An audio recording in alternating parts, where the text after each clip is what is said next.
Hey guys, tonight we're heading deep into the cobbled streets of a forgotten medieval town, where the line between survival and sacrifice is razor thin.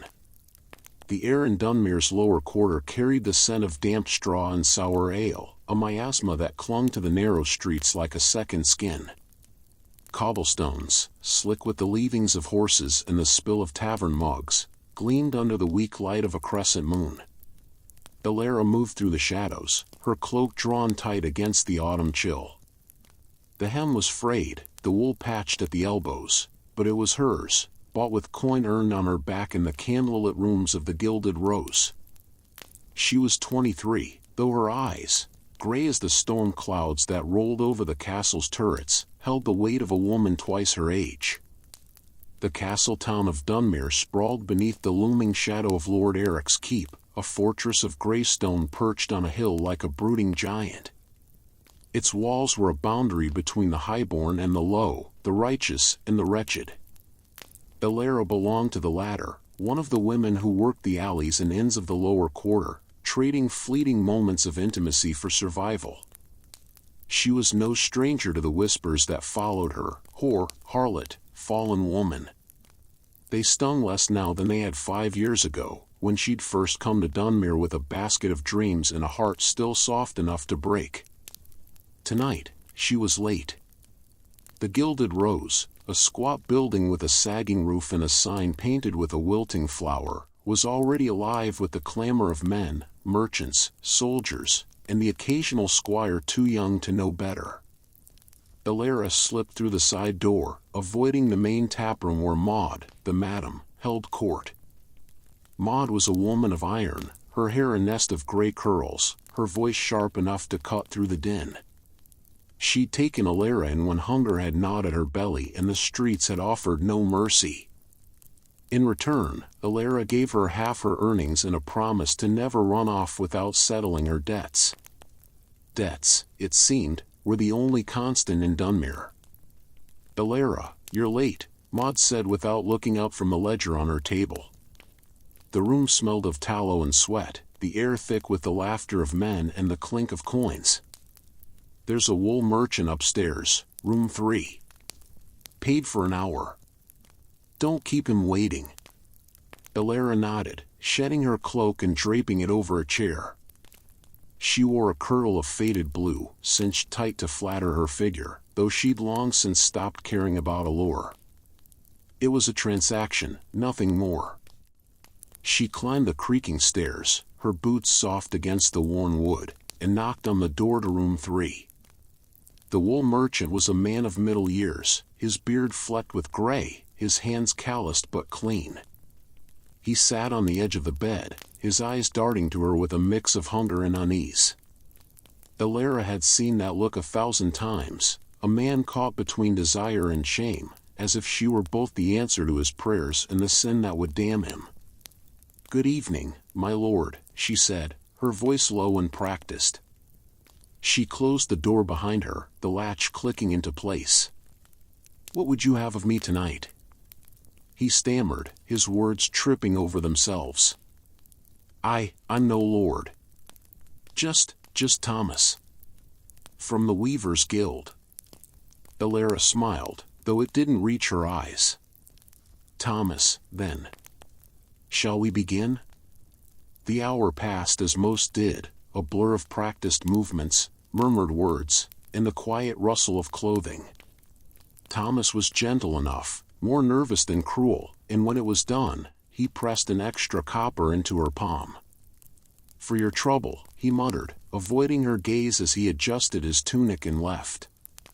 Elara sat on the bed, the coin heavy in her hand. She tucked it into the pouch at her waist, alongside the others she'd earned that week.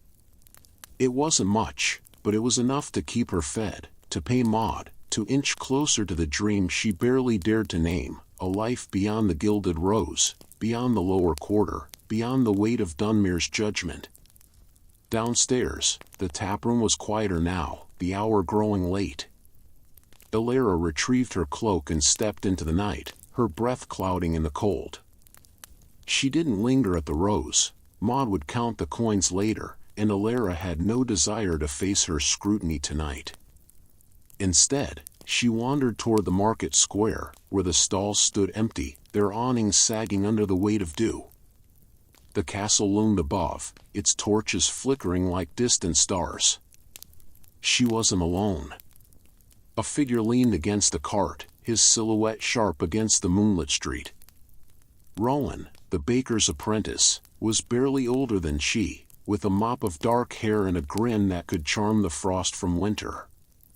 He was one of the few who didn't look at her with pity or disdain. "Late night, Elara?" he called, his voice warm but cautious. She slowed her steps, her guard rising. "Always is. What's got you out past curfew?" Rowan shrugged, tossing a pebble into the air and catching it. "Couldn't sleep. Thought I'd see what trouble the night's stirring up." Elara snorted, a rare laugh breaking through her weariness. "Trouble's my trade, Rowan. Best steer clear." He stepped closer, his eyes searching hers. "You don't belong here, you know. In this muck. You're better than this place." Her smile faded. She'd heard those words before, from men who thought they could save her, from women who thought they understood her. "You don't know what I belong to," she said, her voice sharp. "Don't pretend you do." Rowan raised his hands, palms out. "Fair enough. But I see you, Elara. Not just the cloak and the kirtle. You." She wanted to snap at him, to tell him to take his pity and his bread and leave her be. But there was something in his eyes, something earnest, something that reminded her of the girl she'd been before Dunmere. She turned away, her throat tight. "Go home, Rowan. The night's no place for dreams." He didn't follow, and she was glad for it. The streets grew quieter as she walked, the castle's shadow swallowing the last of the moonlight. She passed the Weaver's Guildhall, its windows dark, and thought of Thomas, the wool merchant. He'd been kind, in his way, but kindness didn't change the truth. To him, she was a moment's escape, a shadow to be left behind when the sun rose. Elara's lodgings were a single room above a tanner's shop, the air heavy with the stench of leather and dye. She lit a candle, its flame casting flickering shadows on the walls. Her possessions were few: a straw mattress, a wooden chest, a chipped clay mug. In the chest, beneath a folded shawl, was a scrap of parchment, its edges worn from years of handling. It was a letter, written in her mother's careful hand, the last she'd received before the fever took her family and left Elara alone at 16. She didn't read it tonight. She didn't need to. The words were etched in her memory, a reminder of a life that no longer existed. Instead, she lay on the mattress, staring at the ceiling, and let her mind drift to the dream she guarded like a secret, a small shop of her own, perhaps a seamstress or a weaver, where her hands could create instead of take. It was a foolish dream, one that required coin she'd never have, not while Maud's ledger loomed and the lower quarter held her fast. Sleep came slowly, as it always did, and with it came the sounds of Dunmere, the distant clang of the castle's gate, the murmur of voices in the alleys, the endless rhythm of a town that never truly rested. Elara closed her eyes, and for a moment, she was not a prostitute in a castle town, but a girl with a future, weaving a life of her own making. The morning broke over Dunmere with a gray drizzle, the kind that seeped into bones and turned the cobblestones into a treacherous slick. Elara woke to the patter of rain against her window, a single pane of warped glass that let in more draft than light. Her room above the tanner's shop was colder than usual, the air heavy with the acrid tang of leather curing below. She lay still for a moment, listening to the rhythm of the rain, her body aching from the previous night's work. The memory of Rowan's words lingered, "You're better than this place," and she pushed them away, burying them beneath the practicalities of survival. She rose, splashing her face with water from a chipped basin, and dressed in a clean kirtle, this one a faded green that had once belonged to her mother. The fabric was soft from years of wear, a small comfort against the day ahead. Her pouch of coins, tucked beneath the mattress, clinked softly as she counted them, 8 coppers and a single silver penny, enough for a week's bread and perhaps a new pair of stockings if she bargained well. Maud would take her share tonight, as always, but Elara had learned to hide a coin or two in the seams of her cloak. It wasn't stealing, she told herself, just a small claim to her own labor. The lower quarter was stirring as she stepped outside, the streets already alive with the clatter of carts and the shouts of vendors. The market square, despite the rain, was a patchwork of color, stalls draped in oiled cloth, baskets of turnips and apples, and the occasional glimpse of fine cloth from the weaver's guild.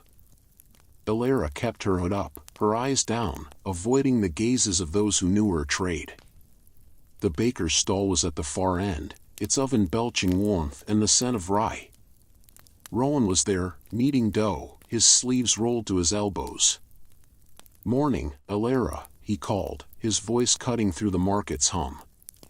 He wiped flour from his hands and grinned, as if their conversation last night had never happened. "Care for a heel?" "It's yesterday's, but still good." She hesitated, her pride warring with her hunger. "I've coin," she said, fishing a copper from her pouch. "No need for charity." Rowan's grin softened, but he took the coin and handed her a crusty end of bread, still warm from the oven's residual heat. "No charity here. Just a fair trade." She bit into the bread, its chewiness a small defiance against the emptiness in her stomach. "You're up early," she said, leaning against the stall to avoid the worst of the drizzle. "Don't bakers sleep?" "Not when the castle's hosting a feast," he replied, gesturing to a stack of loaves wrapped in cloth. "Lord Eric's got guests coming, some northern lord and his retinue. Means extra work for us and extra coin for the Rose, I'd wager." Elara's stomach tightened. Feasts meant busy nights at the Gilded Rose, with men flush with wine and coin, their hands bolder than usual. Maud would expect her to work late, perhaps even entertain one of the Lord's men if the price was right. She forced a nod. "Good for you, then. More bread to sell." Rowan's eyes lingered on her, as if he could see the weight she carried. "You don't have to go back there, you know. There's other work, sewing, washing, even helping at the bakery. I could talk to Master Corin." "Stop it," she snapped, her voice sharper than she intended. The market's noise seemed to fade, leaving only the patter of rain and the sting of her words. "You think I haven't tried? You think I chose this because I wanted it?" She lowered her voice, aware of the curious glances from a nearby fishmonger. "The guild won't take me, Rowan. Not with my name whispered in every tavern. And Master Corin? He'd sooner toss me out than let me near his ovens." Rowan's jaw tightened, but he didn't look away. "I'm sorry," he said quietly. I hate seeing you trapped." "I'm not trapped," she lied, turning away. "I'm surviving." She walked off before he could say more, the bread heavy in her hand, her heart heavier still. The Gilded Rose was quieter in the morning, its taproom empty save for a serving girl sweeping the floor. Maud was at her usual table, her ledger open, her quill scratching out numbers. She looked up as Elara entered, her eyes narrowing. "You were late last night," she said, her voice like gravel. "And you left early." "Don't think I didn't notice." Elara set 3 coppers on the table, her share from Thomas the wool merchant. "I earned my keep," she said, keeping her tone even. "And I'll be here tonight."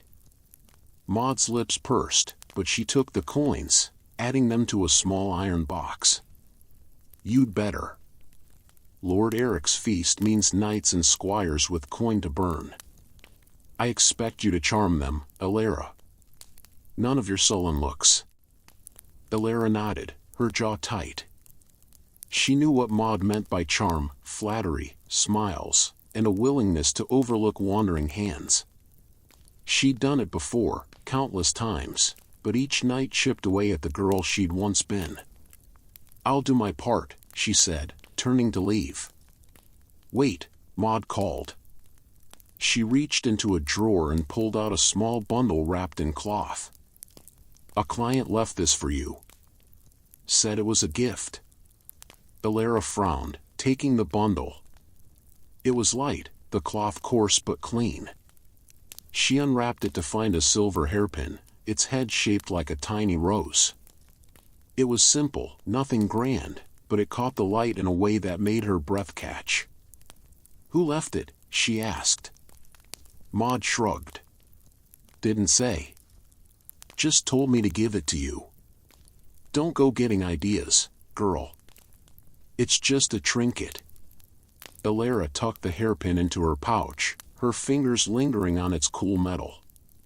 Gifts were rare, and often came with strings, expectations of favors or loyalty.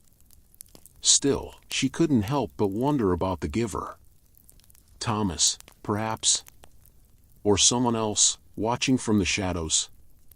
The day passed in a blur of small errands, buying thread to mend her kirtle, bartering for a wedge of cheese, avoiding the preacher who stood in the square railing against sin.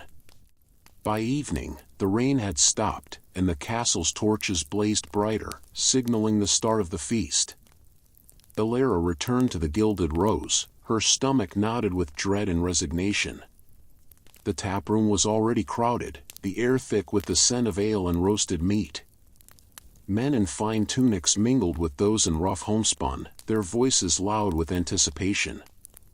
Maud assigned her to a group of squires, young men barely older than boys, their faces flushed with wine. They were loud, their laughter grating, but they paid well, and Elara moved among them with practiced ease, her smiles as much a mask as her kirtle. One of them, a lanky boy with a scar on his cheek, grabbed her wrist as she passed, pulling her close. "You're a pretty one," he slurred, his breath sour. "What's your name, sweet?" "Elara," she said, gently but firmly pulling her wrist free. "And you've had enough wine to drown a horse, my lord." The others laughed, and the squire grinned, tossing her a silver coin. "For your cheek," he said, waving her off. She pocketed the coin, her heart pounding, and moved to the next table, her eyes scanning the room for trouble. It was then she saw her, a woman in a dark cloak, seated alone in a corner. Her face was half hidden, but her eyes were sharp, watching Elara with an intensity that made her skin prickle. She wasn't one of the usual patrons, nor a merchant's wife or a servant. There was something regal in her posture, something that didn't belong in the Gilded Rose. Elara approached, cautious. "Can I fetch you anything, my lady?" she asked, her voice low. The woman's lips curved, not quite a smile. "Only information," she said, her voice smooth as polished stone. "Sit, Elara. We have much to discuss." Elara hesitated, glancing at Maud, who was busy with a drunken night. The woman's eyes held hers, unyielding, and Elara felt a chill that had nothing to do with the night air. She sat, her hands clasped tightly in her lap, and waited for the stranger to speak. The Gilded Rose thrummed with the chaos of Lord Eric's feast night, the air thick with the scent of spilled ale and the raucous laughter of men. Elara sat across from the cloaked woman, her heart a steady drumbeat against her ribs. The stranger's eyes, dark and unyielding, seemed to strip away the mask Elara wore, the smile, the practiced tilt of her head, the soft words she used to soothe her clients. In their place, she felt exposed, as if the woman could see the girl who'd once dreamed of a different life, before Dunmere's streets had claimed her. "You know my name," Elara said, her voice barely above a whisper, drowned by the clatter of mugs and the bawdy song from a nearby table. "But I don't know yours." The woman leaned forward, her cloak parting slightly to reveal a glimpse of fine linen beneath, the kind only the castle folk wore. Names are dangerous things in Dunmere, she said, her voice low and smooth, like the flow of the river that cut through the town. But you may call me Lisa. For now. Elara's fingers tightened around the edge of her kirtle, the green fabric damp from the earlier rain. What do you want with me, Lisa? I'm no one. Just a woman of the rose. Lisa's lips curved, a smile that held no warmth. You're more than that, Elara. You see things, hear things. Men talk in their cups, in their beds.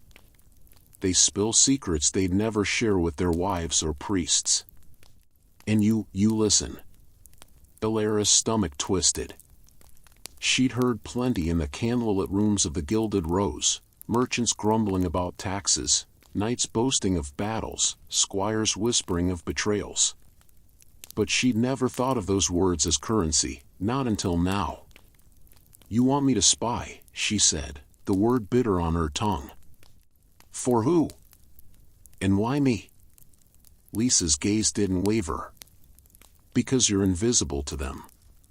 A shadow they desire but never truly see. That makes you valuable. As for who I serve, she paused, glancing toward the taproom's entrance, where a group of Lord Eric's guards had just stumbled in, their armor clanking. Let's say there are those who wish to know what stirs in Dunmere's heart, beyond the castle walls. Elara's mind raced. The castle was a world apart, its stone walls a barrier between the highborn and the low. She'd heard rumors of unrest, whispers of a northern lord challenging Eric's rule, of taxes bleeding the town dry, of a priest stirring discontent in the name of a stricter faith. But those were distant troubles, not hers. Her world was the lower quarter, the Gilded Rose, the endless cycle of nights that left her hollow. And if I refuse, she asked, her voice steady despite the fear curling in her chest. Lisa reached into her cloak and placed a small pouch on the table, its contents clinking softly. 10 silver pennies, she said. Enough to pay off half your debt to Maud. Help me, and there will be more. Refuse, and you'll stay as you are, a bird in a cage, wings clipped by this town. Elara stared at the pouch, her breath shallow. 10 silvers was more than she'd see in a month, maybe 2. It was a step toward the dream she barely dared to name, a life beyond the rose, a shop where her hands could weave cloth instead of lies. But the weight of Lisa's words pressed against her. Spying meant danger, betraying men who trusted her, risking Maud's wrath, perhaps even the castle's justice. She thought of the gallows in the market square, where thieves and traitors swung. I need time, Elara said, her voice barely audible. To think. Lisa's smile returned, sharper now. You have until tomorrow night. Meet me here, at the same hour. Bring an answer, and a secret, if you have one. She rose, her cloak swirling, and slipped into the crowd before Elara could respond. The taproom's noise crashed over her like a wave, pulling her back to the present. Maud was watching from her table, her eyes narrow with suspicion. Elara stood, smoothing her kirtle, and returned to the squires, her smile snapping back into place like a well-worn mask. But her mind was elsewhere, tangled in Lisa's offer and the pouch of coins she'd left behind. She tucked it into her waistband, its weight both a promise and a threat. The night dragged on, the squires growing louder, their hands bolder. Elara endured it, her thoughts spinning. When the last of them staggered out, she handed Maud her earnings, 6 coppers, carefully excluding the silver Lisa had given her. Maud counted them with a grunt, her quill scratching in the ledger. You did well tonight, she said, her tone grudging. But don't think I didn't see you chatting with that cloaked woman. Who is she? Elara shrugged, her heart pounding. Just a traveler. Asked for directions to the castle. Maud's eyes narrowed, but she didn't press. Get some rest. Tomorrow's another feast night. I expect you sharp. Elara nodded, slipping out into the night. The air was crisp, the stars hidden by clouds that promised more rain. She walked slowly, her boots soft against the cobblestones, her mind a storm of possibilities. Lisa's offer was a lifeline, but it was tethered to danger. She thought of Rowan, his earnest eyes, his belief that she could be more. She thought of her mother's letter, hidden in her chest, its words a fading echo of a life lost. The market square was empty now, the stalls shuttered, the castle's torches burning low. Elara paused by the baker's stall, its oven still warm from the day's work. She didn't expect to see Rowan, but there he was, stacking crates under the awning, his breath clouding in the cold. "You're out late again," she said, her voice softer than she meant it to be. He looked up, startled, then grinned. "And you're still wandering. Trouble follows you, doesn't it?" She managed a small smile, stepping closer to the stall shelter. "Maybe I'm the one following it." Rowan set down a crate, his hands dusted with flour. "You look like you've got the weight of Dunmere on your shoulders. Want to talk about it?" She hesitated, the pouch of silver heavy against her hip. She wanted to tell him about Lisa, the coins, the choice that loomed like a storm. But Rowan was a baker's apprentice, his world one of flour and fire, not secrets and shadows.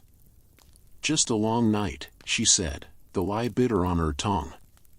"Feast nights always are." He studied her, his eyes too knowing.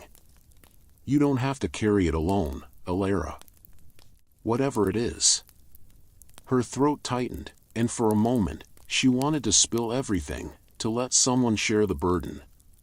But she thought of Lisa's warning, names are dangerous things, and the gallows in the square. "I manage," she said, turning away. "Good night, Rowan." He didn't call after her, and she was grateful.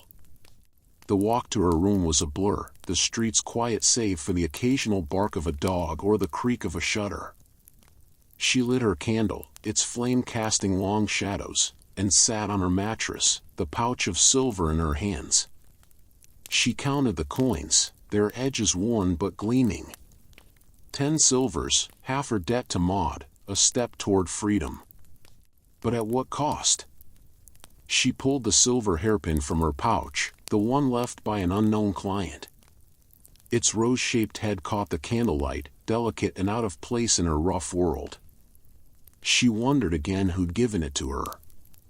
Thomas, the wool merchant? A stranger with motives as hidden as Lisa's? She tucked it back into her pouch, her fingers lingering on the metal, and lay down, the weight of the day pressing her into the straw. Sleep was elusive, her dreams haunted by Lisa's eyes and the creak of a gallows rope. Tomorrow night, she'd have to give an answer. To say yes was to step into a game she didn't understand, where the stakes were higher than coin. To say no was to stay in the cage Lisa had described, wings clipped by Dunmere's unyielding grip. As the candle burned low, Elara made a decision, not a final one, but a small act of defiance. She took 1 silver penny from the pouch and hid it in the seam of her cloak, alongside the others she'd saved. Whatever came next, she'd keep a piece of herself, a secret no one could claim. The morning dawned raw and gray, the air heavy with the promise of more rain. Elara woke to the distant toll of the cathedral bell, its somber peal echoing through Dunmere's lower quarter. Her room above the tanner's shop was colder than ever, the single blanket barely enough to keep the chill at bay. She lay still, her fingers tracing the hidden seam of her cloak where she'd tucked the silver penny the night before. Lisa's offer loomed like a storm cloud, its weight pressing against her every thought. 10 silvers sat in the pouch under her mattress, a fortune that could change her life, or end it. She rose, splashing her face with icy water from the basin, and dressed in her faded green kirtle. The silver hairpin, its rose-shaped head glinting faintly, lay on the chest beside her mother's letter. She hesitated, then pinned it into her hair, a small act of defiance against the drabness of her world. Today was not a day for the Gilded Rose, not yet. She had until nightfall to meet Lisa, to give an answer that would either bind her to a dangerous game or keep her tethered to the life she knew. The market square was subdued, the drizzle keeping most vendors under their awnings. Elara bought a small loaf from a stall, avoiding Rowan's bakery. His kindness was a complication she couldn't afford today, not with her mind tangled in Lisa's words. She needed to think, to weigh the risks, and the market's bustle offered a strange kind of clarity. She wandered past the fishmonger's stall, the air sharp with the scent of river trout, and paused near the cathedral steps, where a crowd had gathered. Father Cedric stood at the top of the steps, his black robe stark against the gray stone. He was a young priest, barely 30, with a fervor that burned brighter than the cathedral's candles. His voice carried over the crowd, sharp and unrelenting. "Repent, ye sinners of Dunmere. The Lord sees your debauchery, your greed, your whoring in the shadows of his house. The fires of judgment await those who turn from righteousness." Elara's stomach clenched. She'd heard Cedric's sermons before, his words slicing through the lower quarter like a blade. He never named her, but his gaze had lingered on her more than once, as if he could see the stain of her trade on her skin. She pulled her hood lower and turned to leave, but a hand caught her arm, gentle, but firm. "Elara," a voice said, low and earnest. It was Father Cedric himself. His sermon paused, his eyes softer than his words. The crowd parted, their murmurs fading as they watched. "A moment, please." She froze, her heart pounding. "Father," she said, keeping her voice steady. "I've no coin for alms today." He released her arm, his expression unreadable. "I seek no coin. Only your ear. Walk with me." She wanted to refuse, to slip back into the anonymity of the crowd, but his gaze held her, not with judgment but with something she couldn't name, pity, perhaps, or curiosity. She nodded, and he led her to a quiet corner of the square, near a stone bench slick with rain. The cathedral loomed behind them, its spire lost in the mist. "You're no stranger to my sermons," Cedric began, his voice softer now, meant for her alone. "But I see you, Elara. Not as the town does, but as a soul caught in Dunmere's mire. There's a path to redemption, if you'd take it." Elara's lips tightened. She'd heard such promises before, from men who thought salvation came with a price, from women who offered pity but no solutions. "Redemption doesn't fill a belly, Father," she said, her tone sharper than she intended. "Nor does it pay a debt." Cedric's eyes darkened, but he didn't flinch. "I know the weight you carry. The Gilded Rose is a cage, but it's not your only choice. The church can offer work, sewing for the vestry, tending the almshouse. It's humble, but it's honest." Honest. The word stung. A reminder of the life she'd lost when her family's farm burned and Dunmere became her only refuge. "And what of my debt to Maud?" she asked, her voice low. "Or the whispers that follow me? The church may forgive, but the town doesn't." Cedric's jaw tightened, but he didn't look away. "I would speak to Maud. The church has influence, even over her. And the whispers, they fade with time, if you walk a new path." Elara wanted to believe him, to grasp the lifeline he offered. But she thought of Lisa's pouch, the 10 silvers that could have her debt in a single night. Cedric's path was slow, uncertain, bound by rules she didn't trust. Lisa's was dangerous, but it was immediate, a chance to seize control, however fleeting. "I'll think on it," she said, the lice slipping easily from her lips. "Thank you, Father." He nodded, his eyes searching hers, as if he could see the conflict beneath her words. "I'll pray for you, Elara. The Lord sees your heart, even if Dunmere does not." She turned away, her throat tight, and slipped back into the market's flow.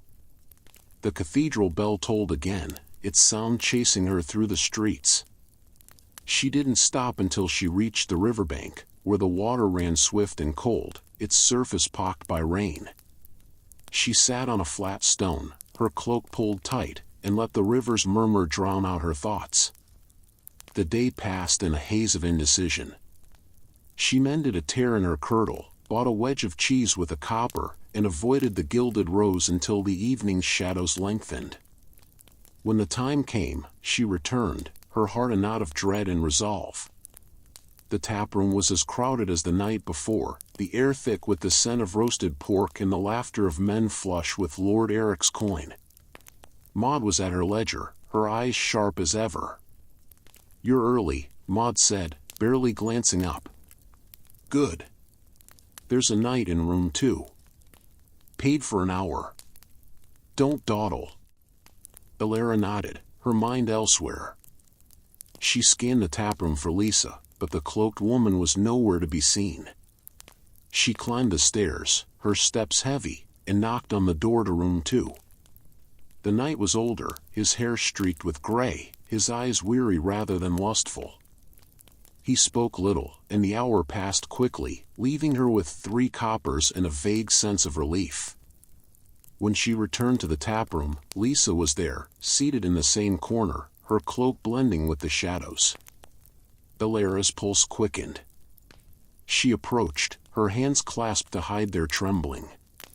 "You came," she said, sliding into the seat across from Lisa. "I said I would," Lisa replied, her voice as smooth as before. "Have you an answer, Elara? And a secret?" Elara hesitated, the weight of Cedric's words clashing with the promise of Lisa's coin. She thought of the gallows, of Maud's ledger, of Rowan's belief in her. Then she thought of the silver penny hidden in her cloak, a small rebellion against the cage of her life.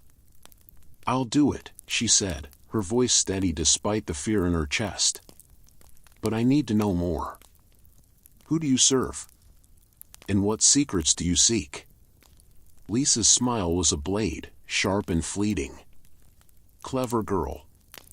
I serve those who would see Dunmere free from Eric's grip. His taxes choke the town, his knights take what they please. There are men, and women, who would change that.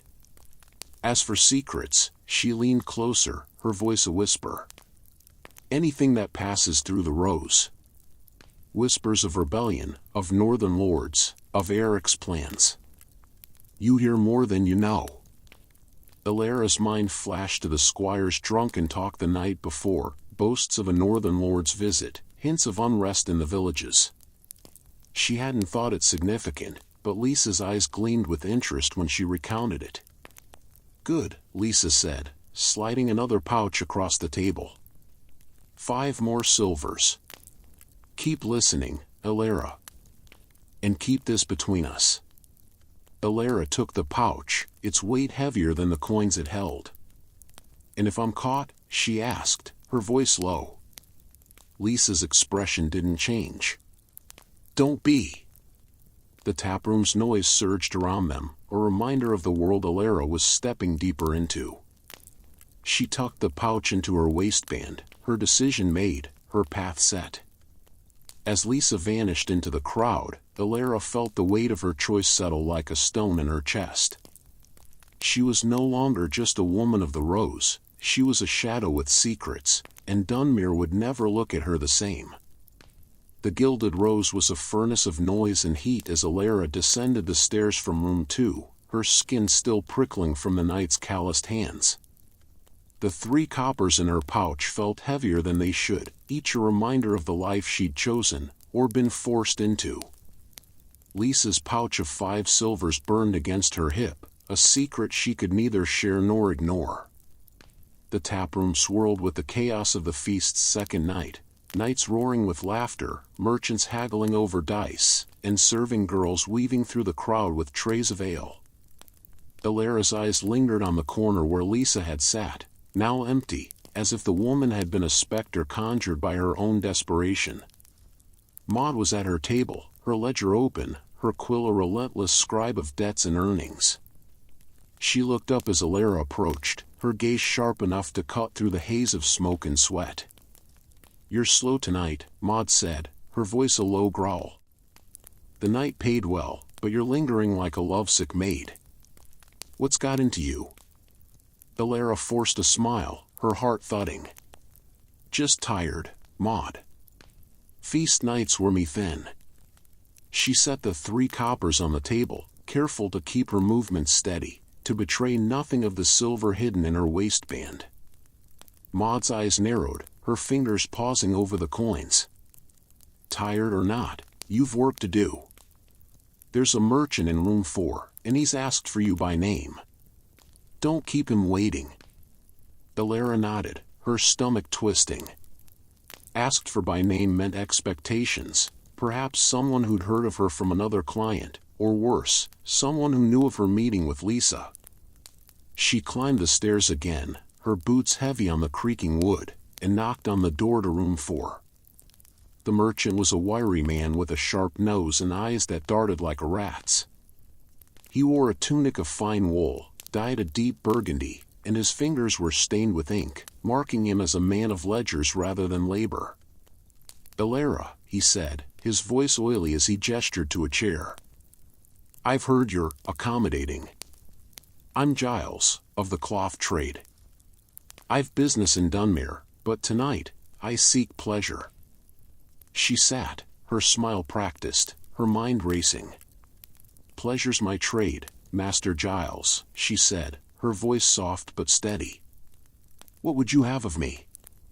The hour passed in a blur of murmured words and calculated touches, Giles more demanding than the night but less cruel than some.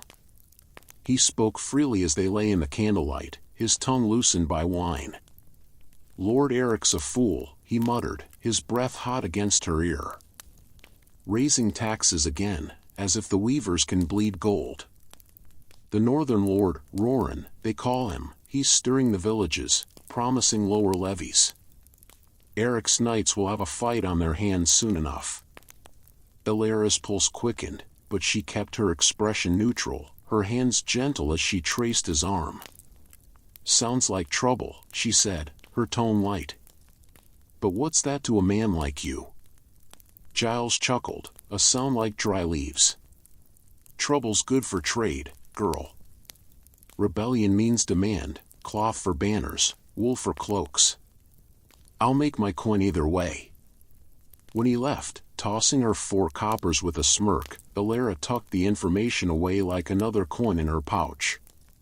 Lisa had asked for secrets, and this was one, Lord Roran's name, tied to rebellion. It was dangerous knowledge, the kind that could hang her if it reached the wrong ears. She washed her face in the basin by the bed, the water cold against her skin, and pinned the silver rose back into her hair. It was a small anchor, a reminder of something beyond the rose's walls. Downstairs, Maud was waiting, her eyes sharper than ever. "You're hiding something," she said, her voice low enough to blend with the taproom's din. "Don't think I can't see it, Elara. You've been skittish since that cloaked woman last night."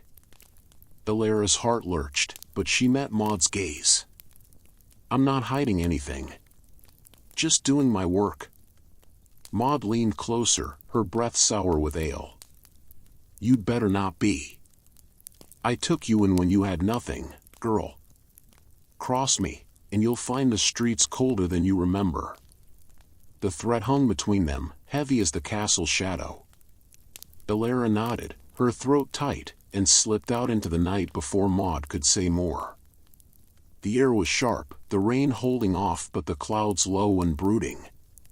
She walked without direction, her thoughts a tangle of Lisa's offer, Giles's words, and Cedric's promise of redemption. The gallows in the market square loomed in her mind, a specter she couldn't shake. She found herself at the riverbank, the same spot where she'd sat the day before.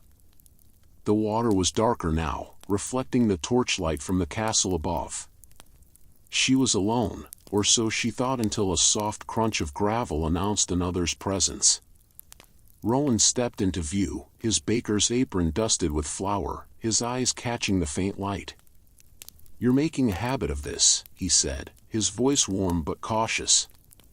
"Riverbank at midnight. Not the safest place for a wanderer." Elara managed a small smile, though it felt brittle. "Nor for a baker. What's your excuse tonight?" He sat beside her on the flat stone, close enough that she could feel the warmth of his shoulder. "Couldn't sleep. Too many thoughts chasing each other." "You?" She hesitated, the weight of Lisa's pouch and Giles's secrets pressing against her. Rowan was safe, in a way no one else in Dunmere was, safe because he saw her, not as a whore or a sinner, but as Elara. But safety was a luxury she couldn't afford, not now. "Just needed air," she said, her voice soft. "The rose gets heavy sometimes." He nodded, his gaze on the river. "I meant what I said before. You're not meant for that place. I wish I could help you out of it." Her chest ached at his words, at the sincerity she didn't deserve. "You can't, Rowan. No one can. It's my debt, my life." He turned to her, his eyes fierce in the torchlight. "It doesn't have to be. I've got some coin saved, not much, but enough to help with Maud. And Master Corn's looking for hands at the bakery. I could." "Stop," she said, her voice sharper than she meant. She stood, the stone cold beneath her boots. "You don't understand. It's not just coin or work. It's everything. The town, the whispers, the way they look at me. Even if I left the rose, I'd still be the girl they call whore." Rowan stood too, his hands clenched at his sides. "Then let them talk. You're more than their words, Elara. I see it. Why can't you?"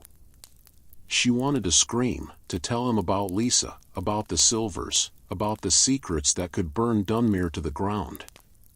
But she thought of the gallows, of Maud's threats, of Lisa's cold smile. "Because I live in their world," she said, her voice breaking. "And you don't." She turned away, her cloak swirling, and walked back toward the lower quarter.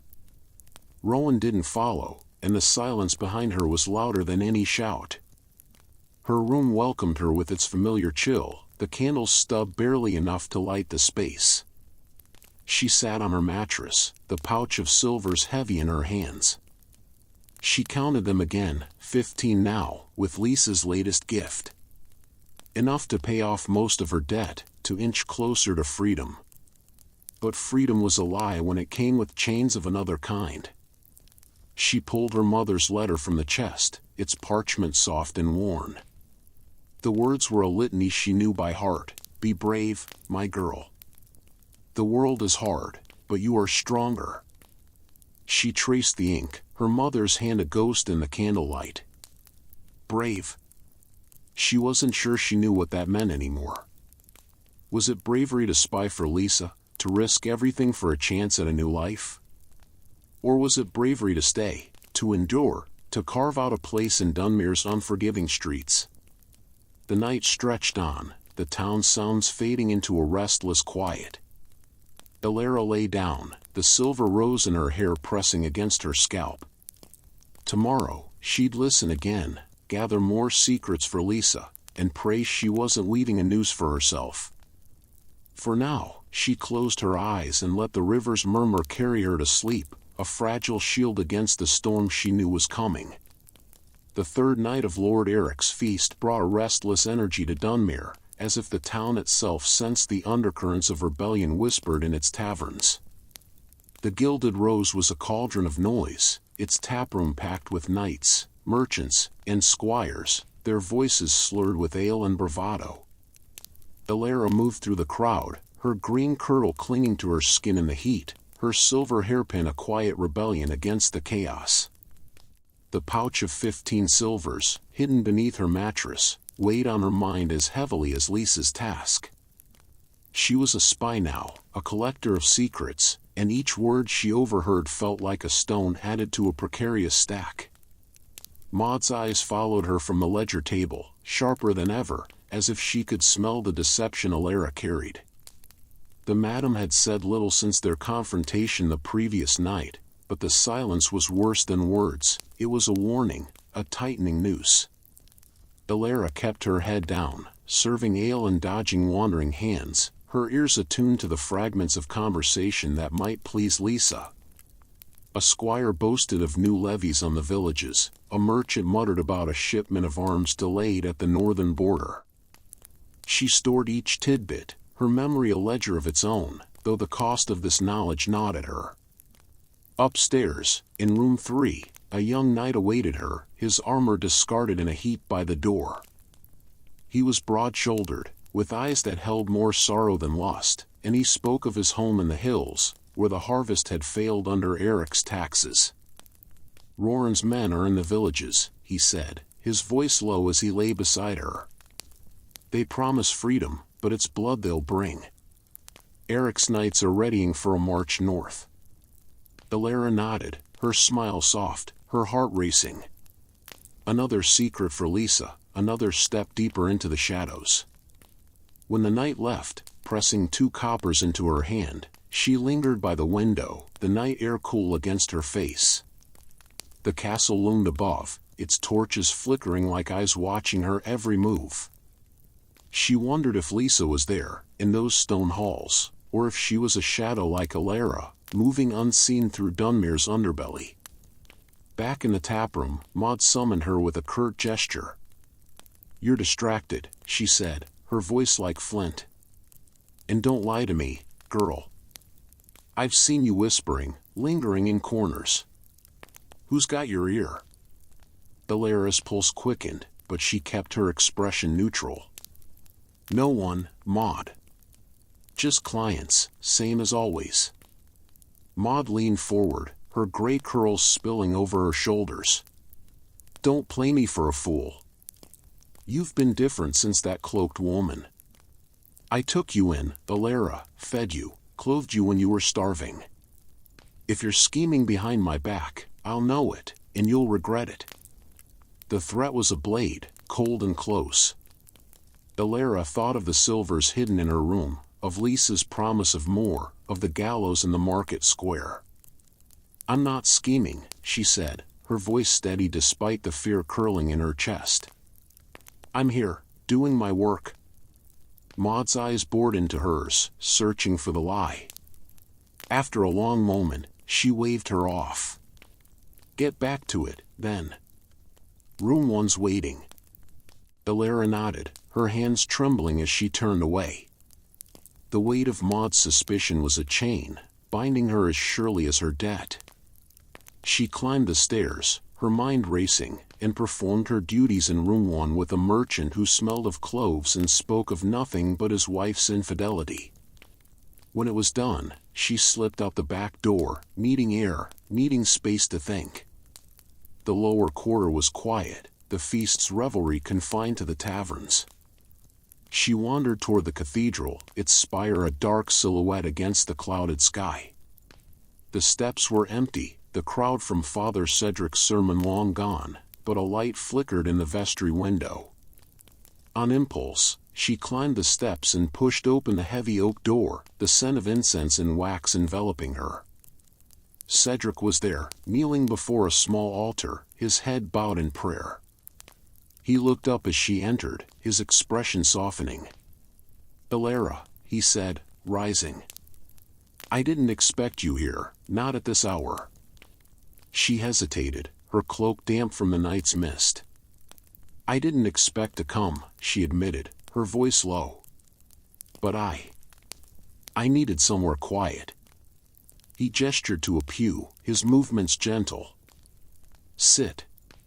The Lord's house is open to all, even those who feel they don't belong." She sat, her hands clasped in her lap, the silver rose in her hair catching the candlelight. Cedric sat beside her, his presence calm but probing, as if he could sense the storm within her. "You're troubled," he said. "More than before. Will you tell me?" Elara's throat tightened. She wanted to confess everything, to spill Lisa's offer, the secrets she'd gathered, the fear that Maud would discover her betrayal. But Cedric was a priest, bound to the church, and the church served Lord Eric. To speak was to risk everything. "It's just the rose," she said, the half-truth bitter on her tongue. "It wears me down." Cedric's eyes searched hers, his voice gentle but firm. "There's more to it, I think. I've seen you, Elara, your strength, your spirit. You're caught in a web, but you can break free. The church can help, if you'll let it." She thought of his offer, sewing for the vestry, tending the almshouse. It was a path she dismissed, too slow, too uncertain. But now, with Lisa's silvers and Maud's suspicions closing in, it felt like a lifeline she couldn't afford to ignore. "What would it cost me?" she asked, her voice barely above a whisper. "To leave the rose, to work for the church?" Cedric's expression softened, but there was a weight to his words. "Time. Faith. The courage to face the town's judgment. I'd speak to Maud, settle your debt if I can. But you'd need to trust me, Elara. And trust yourself. Trust." The word was a luxury, as foreign as the fine linen Lisa wore. She thought of Rowan, his earnest belief in her, of Maud, her iron grip, of Lisa, her promises laced with danger. "I don't know if I can," she said, her voice breaking. "But I'll think on it." Cedric nodded, his hand resting lightly on her shoulder. "That's enough for now. Pray, if you can. The Lord hears, even when you doubt." She left the cathedral, the night air sharp against her skin. The streets were empty, the castle's torches burning low. She walked to the riverbank, her sanctuary, and sat on the flat stone, the water's murmur a steady counterpoint to her racing thoughts. The pouch of silvers, the knight's words, Maud's threats, Cedric's offer, they swirled in her mind, a storm with no clear path through.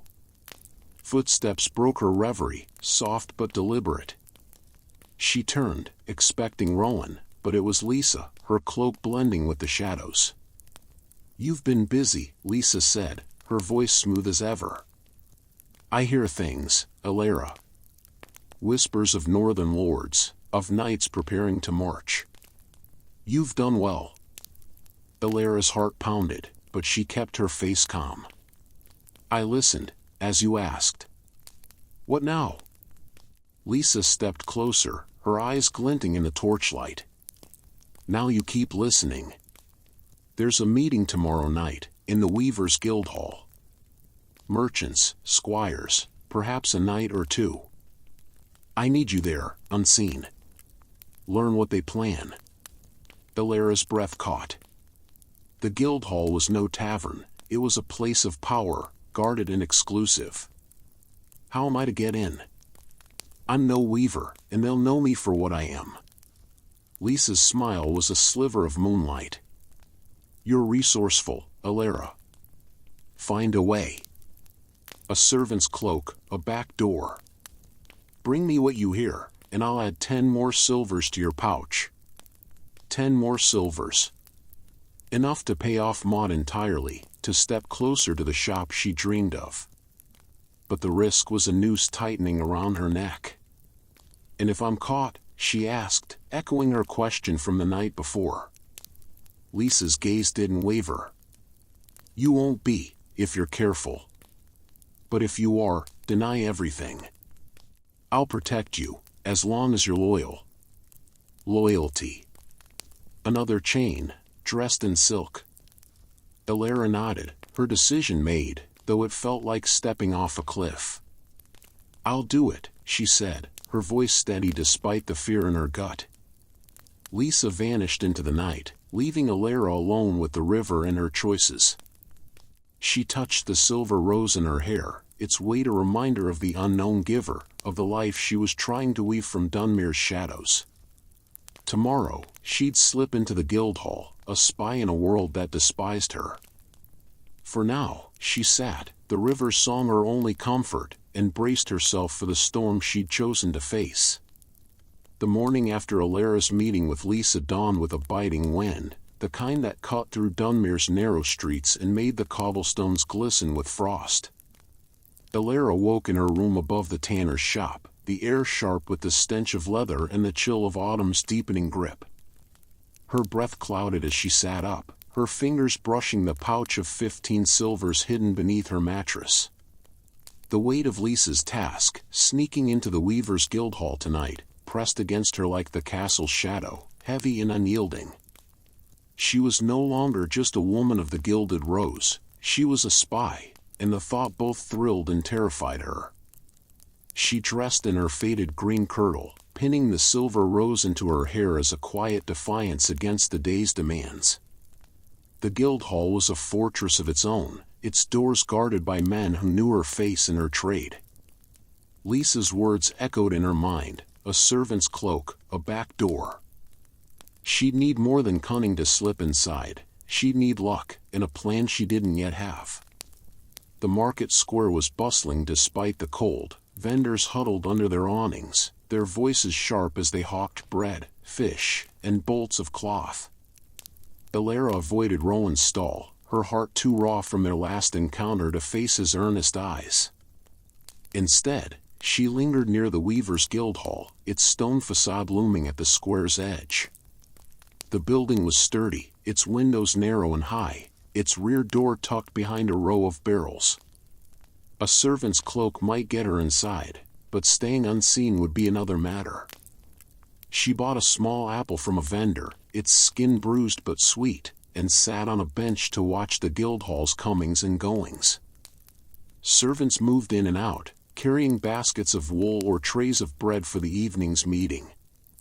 One woman, older and stooped, wore a gray cloak with a hood that hid her face. Elara's pulse quickened. A cloak like that could be her key, if she could find one, or steal one. Her thoughts were interrupted by a familiar voice. "Elara, you're far from the rose." Father Cedric stood before her, his black robe stark against the market's colors. His eyes were kind but probing, as if he could see the secret she carried. "Father," she said, rising, her apple forgotten. "Just taking in the day." He tilted his head, his gaze lingering on the silver rose in her hair. "You've a weight on you, child. I saw it in the cathedral last night. Have you thought on my offer?" Elara's throat tightened. The church's path, sewing, the almshouse, a slow climb out of the rose, was safer than Lisa's, but it was a path of patience, not coin. With 15 silvers, she was closer to paying off Maud than ever before. "I'm still thinking," she said, her voice soft. "It's not a simple choice." Cedric nodded, his hand resting lightly on her arm. "Nothing in Dunmere is simple. But the Lord's path is steady, Elara. Trust in that, if you can." She forced a smile, the weight of Lisa's pouch a silent rebuke to his words. "I'll try, Father." He left her with a murmured blessing, and she turned back to the Guildhall, her plan forming. The servant's cloak was her best chance, but stealing one risked attention she couldn't afford. As the market began to thin, she slipped into an alley behind the Guildhall, where a pile of discarded crates offered cover. She waited, her breath shallow, until the stooped servant emerged, her cloak flapping in the wind. The woman set down a basket of scraps and shuffled back inside, leaving the alley empty. Elara moved quickly, her hands trembling as she rifled through the basket. Buried beneath vegetable peels was a tattered cloak, gray and stained but whole. She tucked it under her arm, her heart pounding, and hurried back to her room. The theft was small, but it felt like a line crossed, a step deeper into Lisa's world. The Gilded Rose was quiet when she arrived that evening, the feast's revelry not yet in full swing.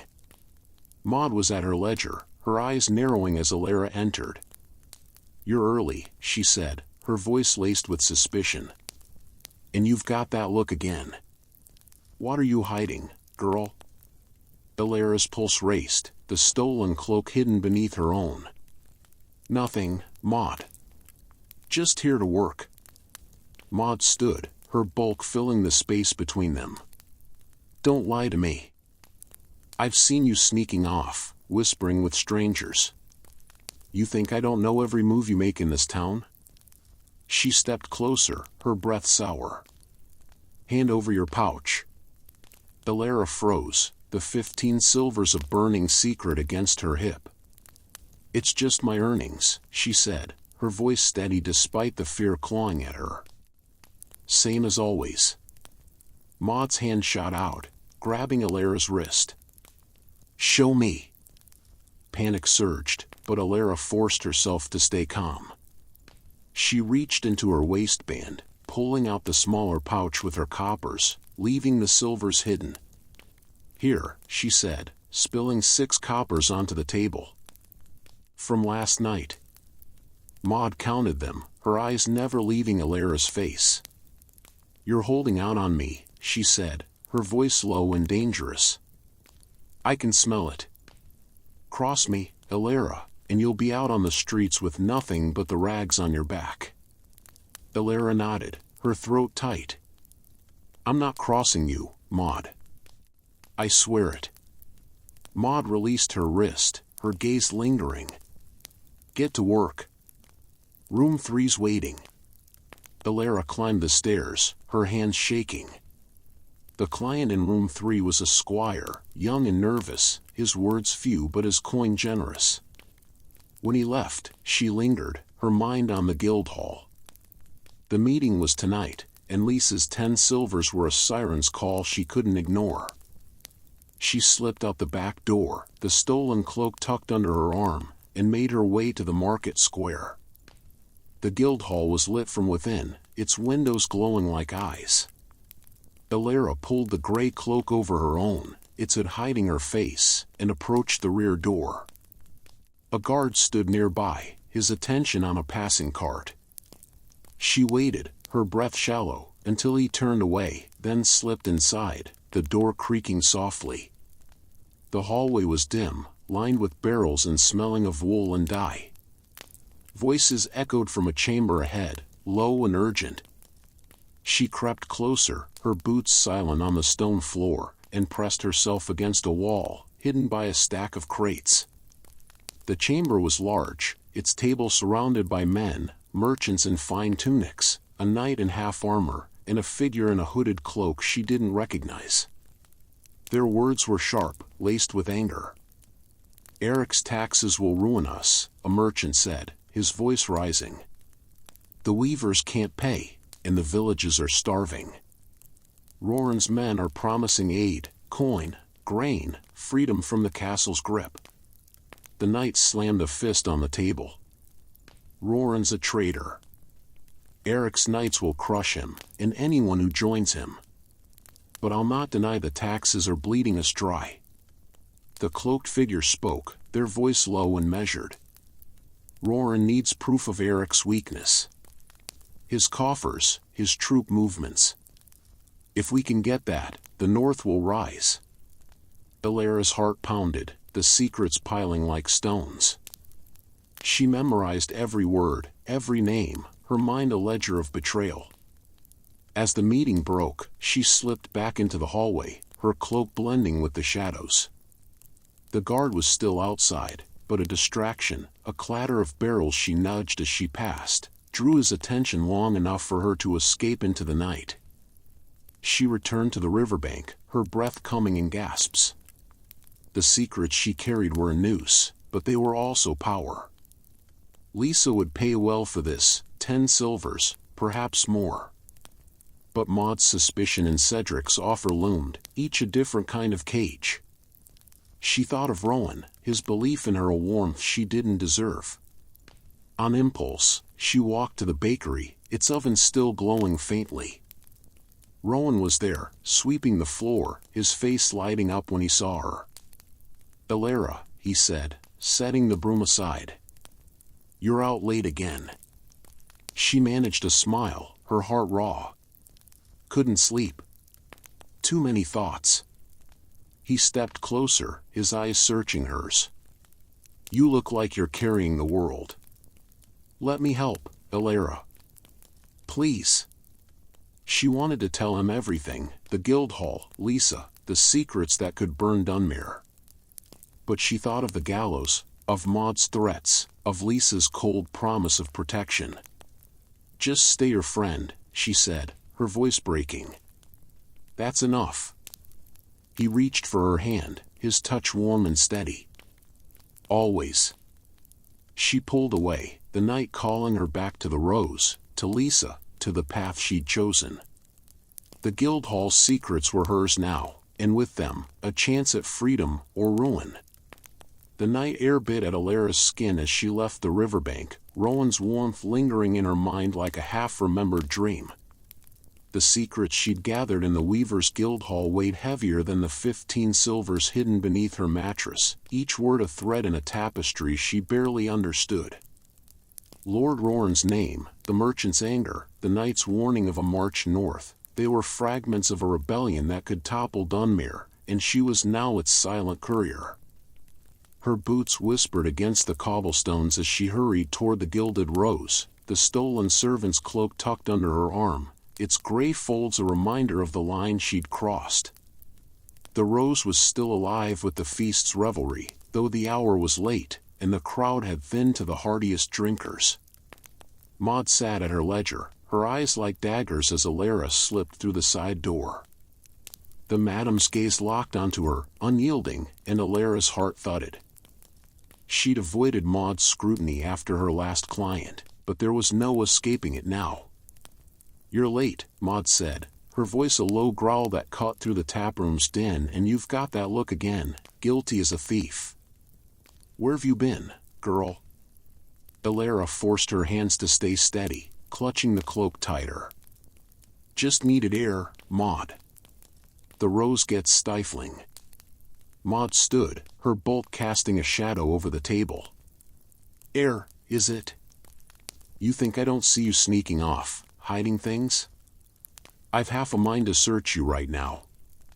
Elara's breath caught, the pouch of silvers a burning weight against her hip. If Maud found them, or the servant's cloak, there'd be no explaining it away. I've done my work, she said, her voice calm despite the panic clawing at her chest. 3 coppers from the squire, 2 from the merchant. I'm not hiding anything. Maud's lips curled, a sneer that held no warmth. You're hiding plenty. I've known you 5 years, Elara, and I can smell a lie. Hand over your pouch. The demand was a trap, and Elara knew it.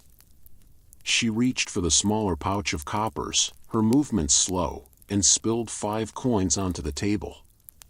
That's all I've got, she said, meeting Maud's gaze. You know I give you my share. Maud snatched the coins, counting them with a scowl. This isn't all. You're holding out, and I'll find out what. Get upstairs, room 2's waiting. But don't think we're done. Elara nodded, her throat tight, and climbed the stairs, the servant's cloak still hidden under her own. The client in room 2 was a merchant's clerk, young and nervous, his hands fumbling as he paid her 3 coppers. He spoke little, and Elara was grateful, her mind too full of the Guildhall's secrets and Maud's threats to muster her usual charm. When he left, she lingered, washing her face in the basin and adjusting the silver rose in her hair. Its weight was a comfort, a mystery she clung to amid the chaos. Downstairs, the taproom was quieter, the feast's energy fading into drunken murmurs. Elara scanned for Lisa, her heart sinking when she saw no sign of the cloaked woman. She needed to deliver the Guildhall's secrets, to claim the 10 silvers that could nearly clear her debt. But Lisa's absence felt like a warning, a reminder that trust was a luxury she couldn't afford. She slipped out the back door, the night air sharp and cold. The riverbank called to her, but she resisted, heading instead toward the cathedral. Its spire loomed against the starless sky, a beacon of judgment and hope. Father Cedric's offer, work in the vestry, a path to redemption, tugged at her, a counterpoint to Lisa's dangerous promises. She pushed open the cathedral door, the scent of incense washing over her, and found Cedric at the altar, his head bowed over a book of prayers. He looked up, his eyes softening. Elara. Twice in 2 nights. The Lord must be calling you. She managed a faint smile, sitting in a pew near the altar. I don't know about the Lord, Father. I just needed somewhere to think. Cedric closed his book, his gaze steady. You're carrying a burden, child. I see it in your eyes. Will you share it? The urge to confess was overwhelming, to tell him of Lisa, the Guildhall, the rebellion brewing in Dunmere's shadows. But the church served Lord Eric, and Cedric's kindness could turn to judgment if he knew the truth. It's the rose, she said, the half-truth familiar on her tongue. Maud's harder on me lately. I don't know how much longer I can stay. Cedric's expression darkened, but his voice remained gentle. Maud's grip is tight, but the church can loosen it. I've spoken to the vestry, they'd take you as a seamstress. Your debt. I can negotiate with Maud. It won't be easy, but it's a start. Elara's heart ached at the offer, so close to the dream she'd buried. But Lisa's silvers were closer, faster, a tangible path to freedom. In the town, she asked, her voice low. They'll still call me whore, Father. Even the church can't change that. Cedric leaned forward, his hands clasped. They'll whisper, yes. But whispers fade. You're stronger than their words, Elara. You've survived worse. She wanted to believe him, to trust the steady path he offered. But the Guildhall's secrets burned in her mind, and Lisa's 10 silvers were a siren's call. I'll think on it, she said, rising. Thank you, Father. He nodded, his eyes lingering as she left. The night was colder now, the wind carrying the distant clang of the castle's gate. Elara walked to the riverbank, her sanctuary, and sat on the flat stone, the water's murmur a steady rhythm against her racing thoughts. She pulled the servant's cloak from under her own, its gray folds heavy with the Guildhall's secrets. She'd done what Lisa asked, but at what cost? Footsteps crunched behind her, and she turned, expecting Lisa.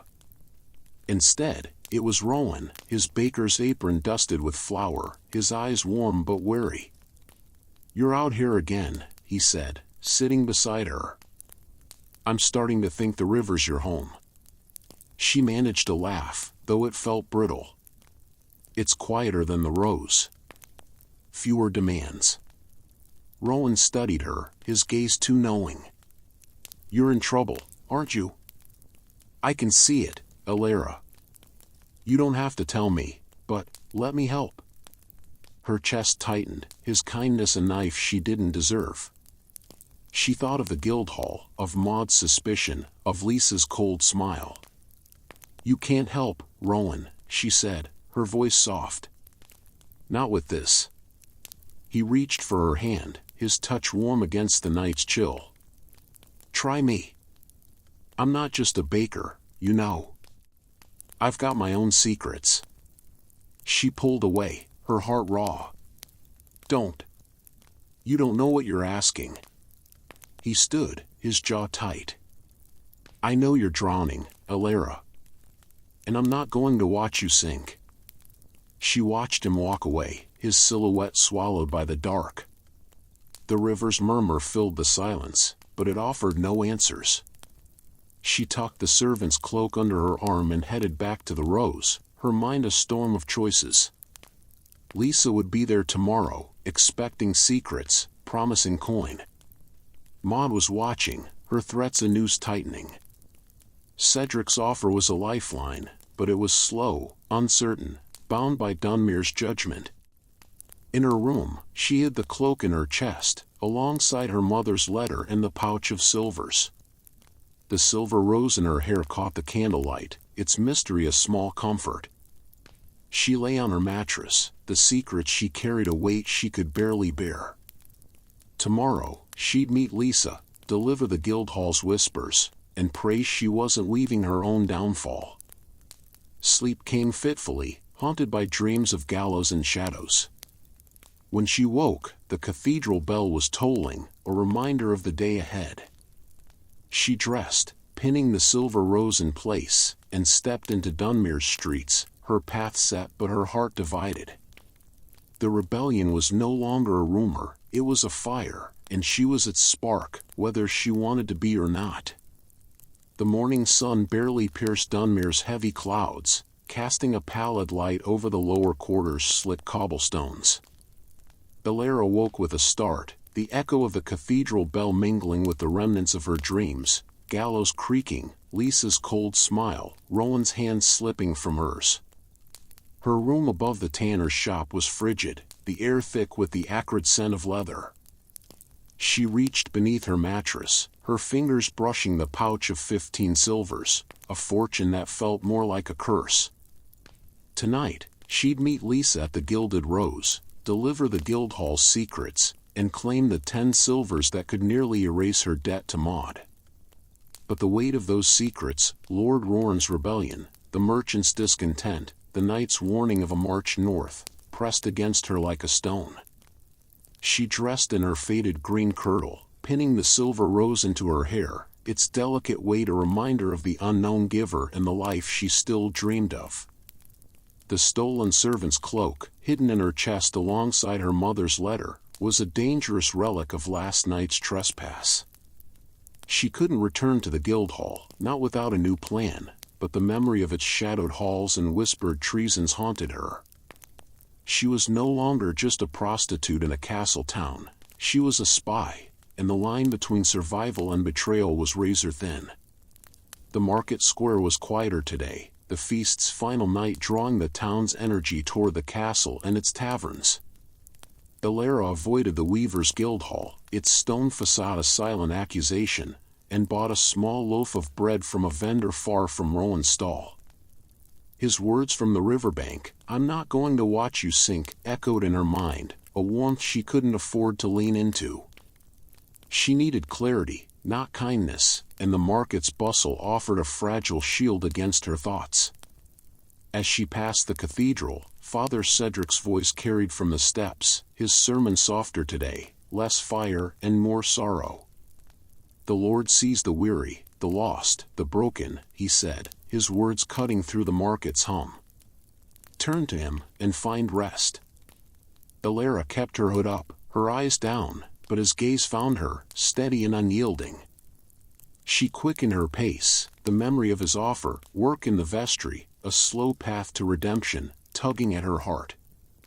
It was a safer road than Lisa's, but it was too slow, too bound by Dunmere's judgment.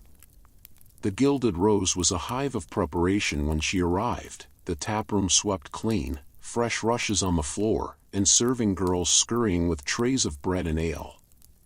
Maud was at her ledger, her gray curls pinned back, her eyes sharper than a hawk's. She looked up as Elara entered, her expression a storm waiting to break. "You're early," Maud said, her voice low and dangerous. "Good. But don't think I've forgotten last night. You're hiding something, Elara, and I'll have it out of you." Elara's heart pounded, the pouch of silver's a burning secret against her hip.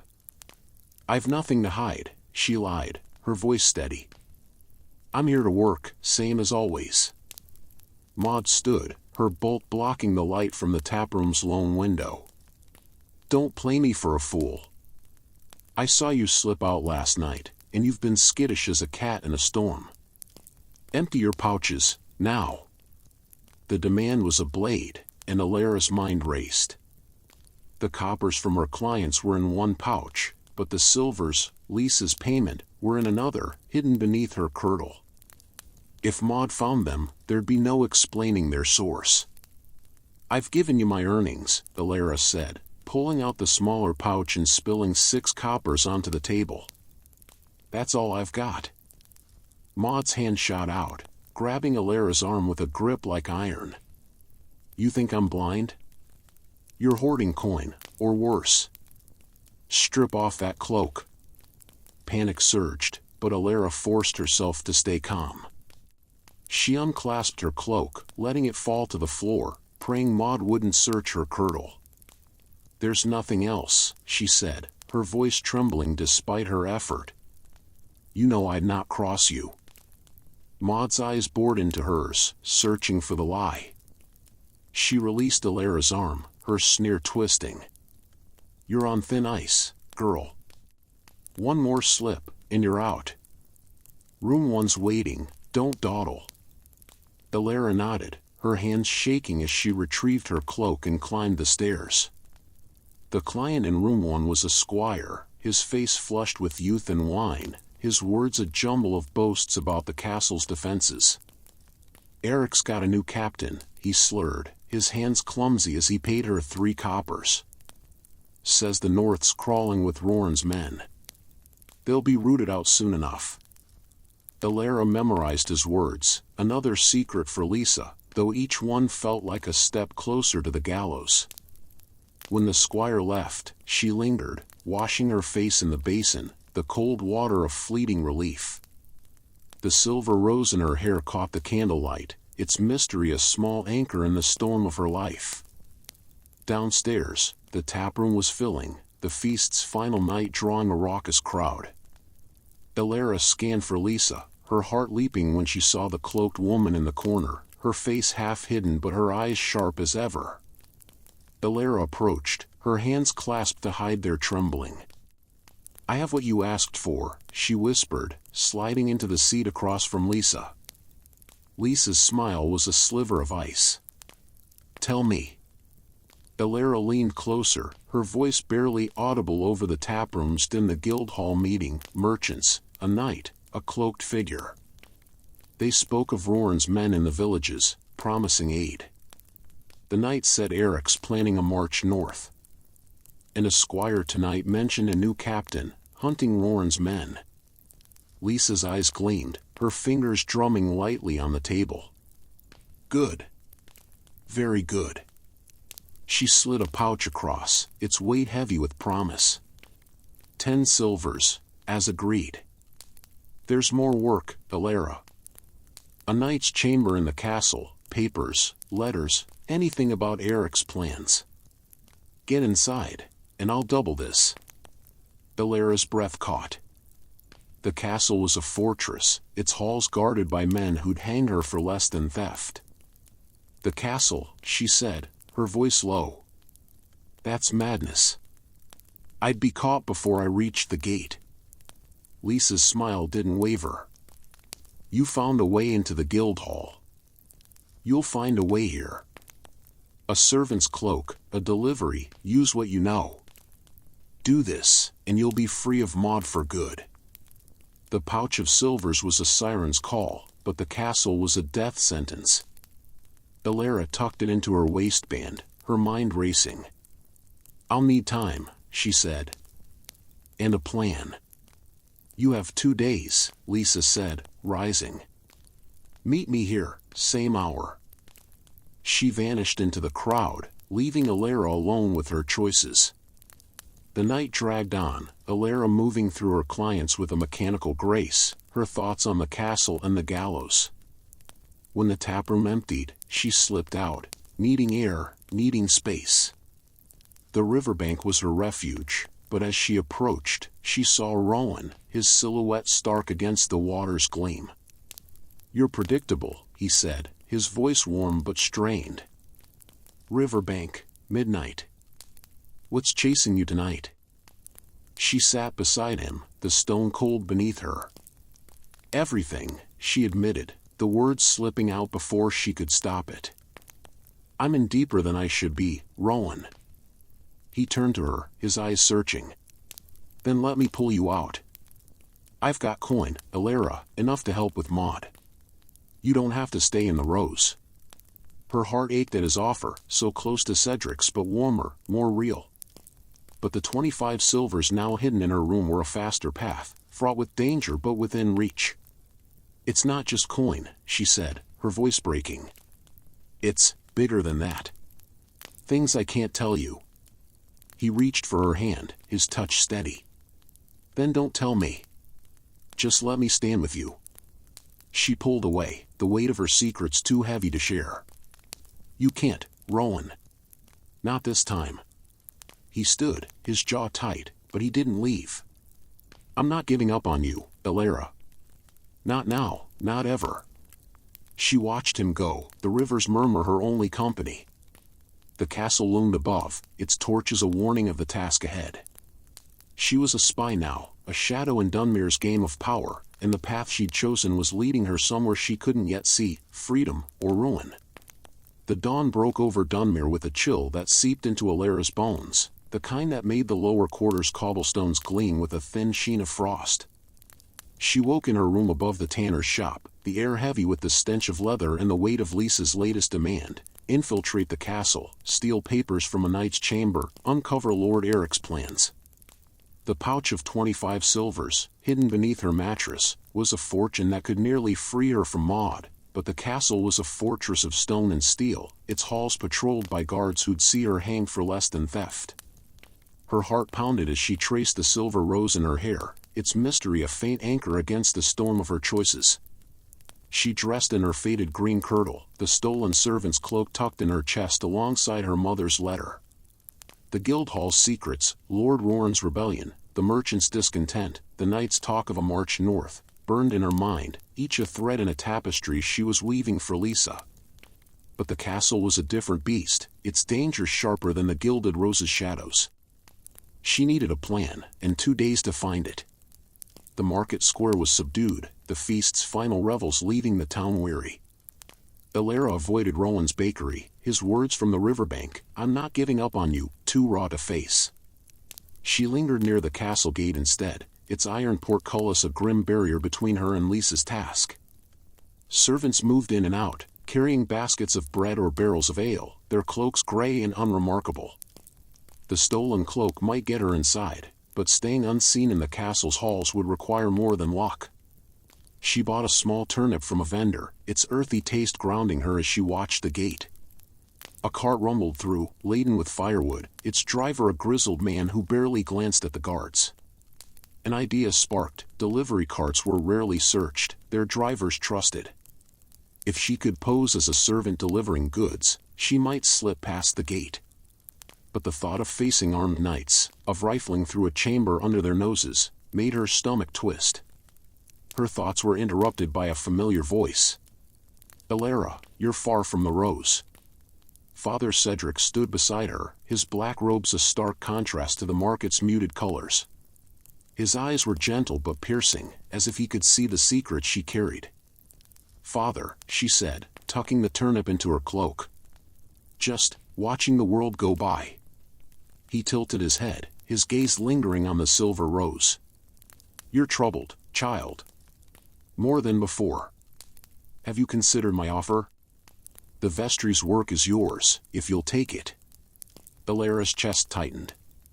Cedric's path, sewing, the almshouse, a slow climb out of the rose, was a lifeline, but it was a distant one, bound by time and Dunmere's judgment.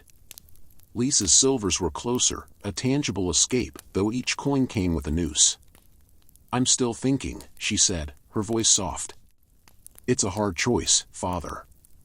He nodded, his hand resting lightly on her shoulder.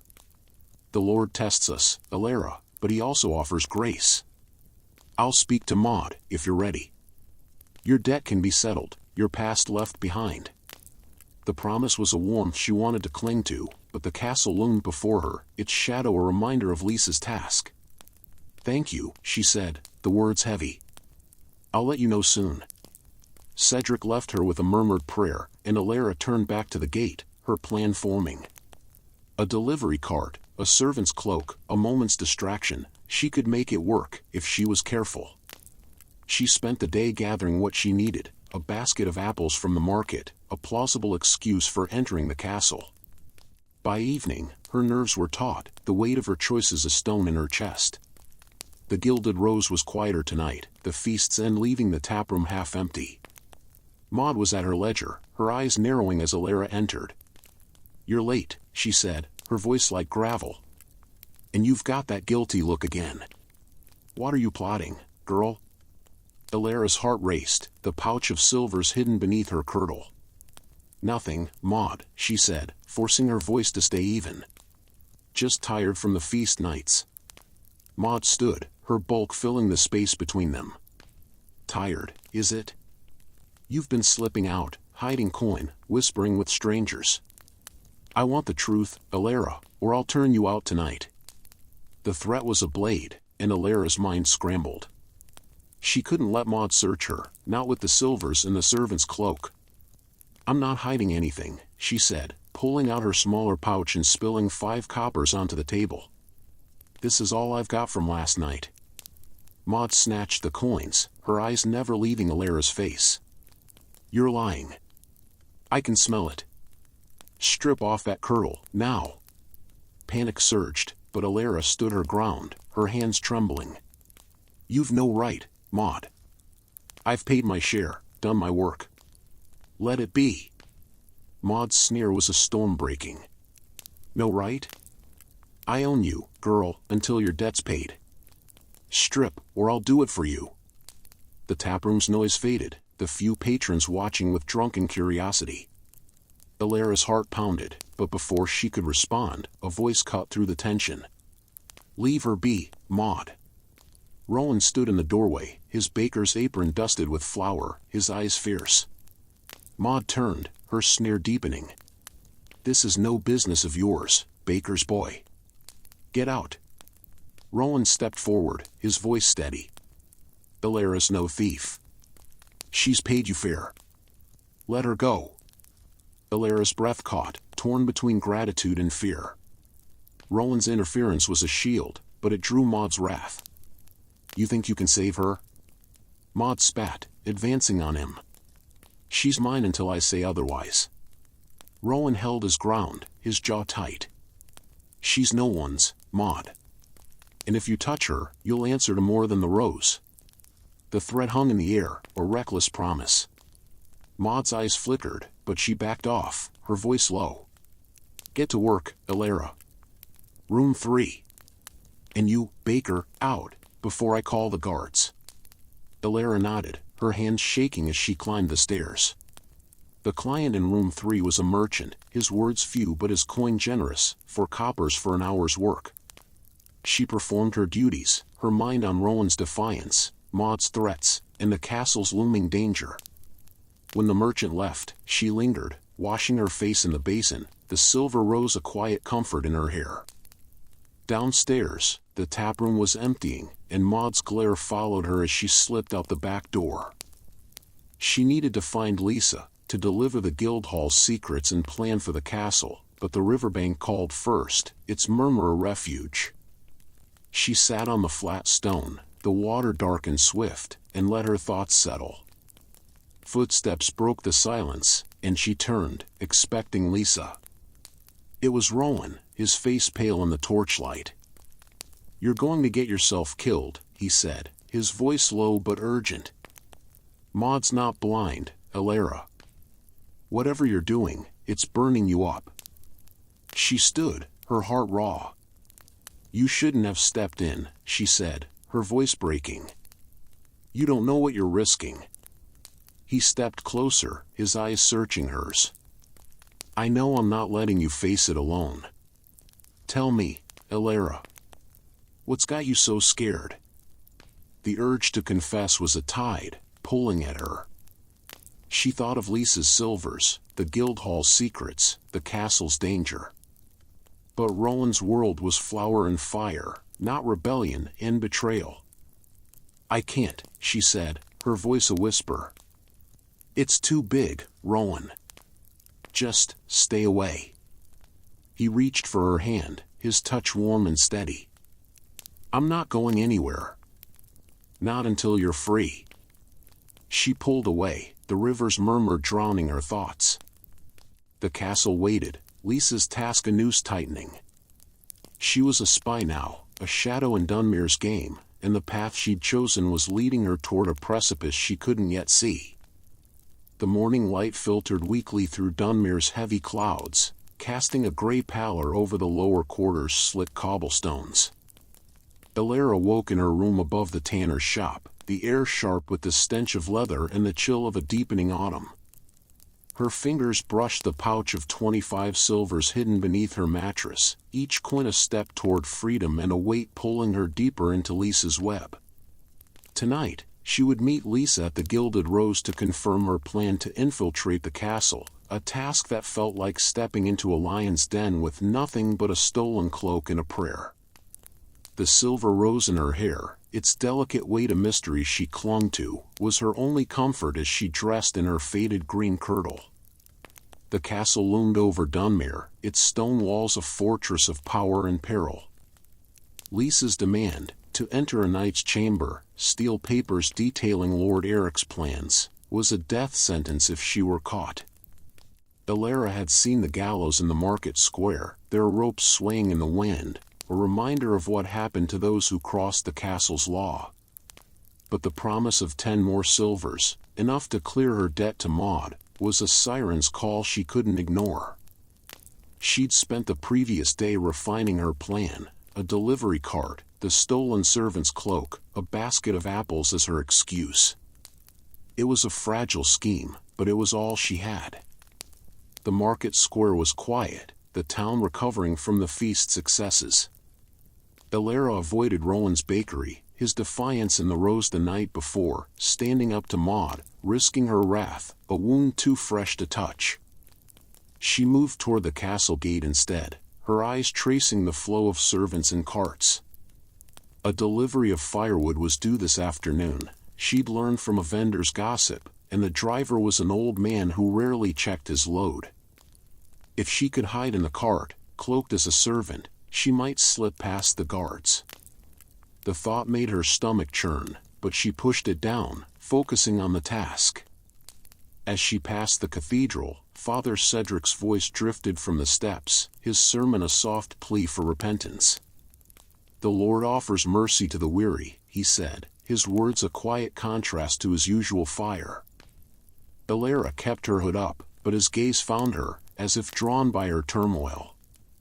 She quickened her pace, his offer of work in the vestry, a slow, safe path out of the Rose, clashing with Lisa's promise of coin and freedom. The cathedral's bell tolled as she turned away, its sound a weight on her heart. The Gilded Rose was still when she arrived, the taproom empty save for a serving girl sweeping the floor. Maud was at her ledger, her gray curls tight as her mood. Her eyes snapped to Elara, sharp and unyielding. "You're early," she said, her voice a low growl. "But don't think I've forgotten last night. That baker's boy won't always be there to save you." Elara's heart pounded, the memory of Maud's demand to strip, searching for hidden coin, still raw. The pouch of silvers was safely hidden in her room, but Maud's suspicion was a noose tightening. "I'm here to work," Elara said, her voice steady despite the fear in her chest. "Nothing more." Maud leaned forward, her breath sour with ale. "You're a liar, girl. I've seen you sneaking, hoarding. I'll have the truth, or you'll be out on the streets by dawn." The threat was a blade, and Elara's mind raced. She couldn't let Maud search her, not with the servant's cloak and the silvers waiting in her room. "I've given you my share," she said, pulling out her smaller pouch and spilling 4 coppers onto the table. "That's all I've got." Maud snatched the coins, her eyes never leaving Elara's face. "You're hiding more than coin." "I'll find it, Elara, and when I do, you'll wish you'd been honest." She waved her off, her voice cold. "Room 2's waiting." "Move." Elara climbed the stairs, her hands trembling. The client in room 2 was a merchant, his words few but his hands greedy, leaving her with 3 coppers and a lingering sense of violation. She performed her duties, her mind on the castle, the cart, the papers she'd been tasked to steal. When the merchant left, she lingered, washing her face in the basin, the silver rose catching the candlelight. Its unknown giver was a shadow in her thoughts, a reminder of a life beyond Dunmere's grasp. Downstairs, the taproom was filling, the post-feast crowd smaller but no less rowdy. Elara scanned for Lisa, her heart leaping when she saw the cloaked woman in the corner, her face half hidden but her eyes sharp as ever. Elara approached, her hands clasped to hide their trembling. "I have a plan," she whispered, sliding into the seat across from Lisa. "A firewood cart, this afternoon. I'll hide in it, use the servant's cloak. It'll get me past the gate." Lisa's smile was a sliver of moonlight, cold and sharp. "Good. The knight's chamber is in the west tower, second floor. Look for a desk with a locked drawer, papers, letters, anything about Eric's troops or coffers. Break the lock if you must." Elara's breath caught. A locked drawer in the castle's heart was a far cry from the Guildhall's shadows. "And if I'm caught?" she asked, her voice low. Lisa's gaze didn't waver. "You won't be, if you're clever. But if you are, deny everything. I'll protect you, as long as you're loyal." The word loyalty was a chain, and Elara felt its weight. She nodded, tucking the pouch of 10 silvers Lisa slid across the table into her waistband. 2 days, Lisa said, rising. "Bring me what you find." She vanished into the crowd, leaving Elara with a storm of fear and resolve. The day passed in a blur of preparation. Elara returned to her room, hiding the new silvers, 35 now, enough to pay off Maud entirely, with the servant's cloak and her mother's letter. She mended a tear in the cloak, its gray folds her key to the castle, and practiced her excuse, delivering apples for the kitchen. By afternoon, she was at the market, watching the firewood cart rumble toward the castle gate. The driver, an old man with a limp, didn't notice as she slipped into the back, crouching among the logs, the servant's cloak hiding her face. The cart jolted through the gate, the guards' voices muffled as they waved it through. Elara's heart pounded as she slipped out in the courtyard, blending with a group of servants carrying baskets. The west tower loomed ahead, its stone walls cold and imposing. She climbed the stairs, her boots silent, and found the knight's chamber, its door ajar. The room was sparse, a desk in the corner with a locked drawer as Lisa described.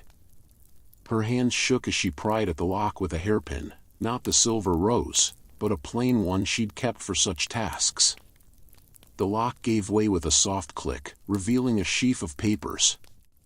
She scanned them quickly, her eyes catching phrases, troop movements north, coffer shortages, Roran's spies in the villages. She tucked 2 letters into her cloak, her breath shallow, and closed the drawer, leaving no trace. Footsteps in the hall sent her heart into her throat. She ducked behind a tapestry, the servant's cloak blending with the shadows, as a knight entered, his armor clanking. He lingered, muttering about the march north, then left.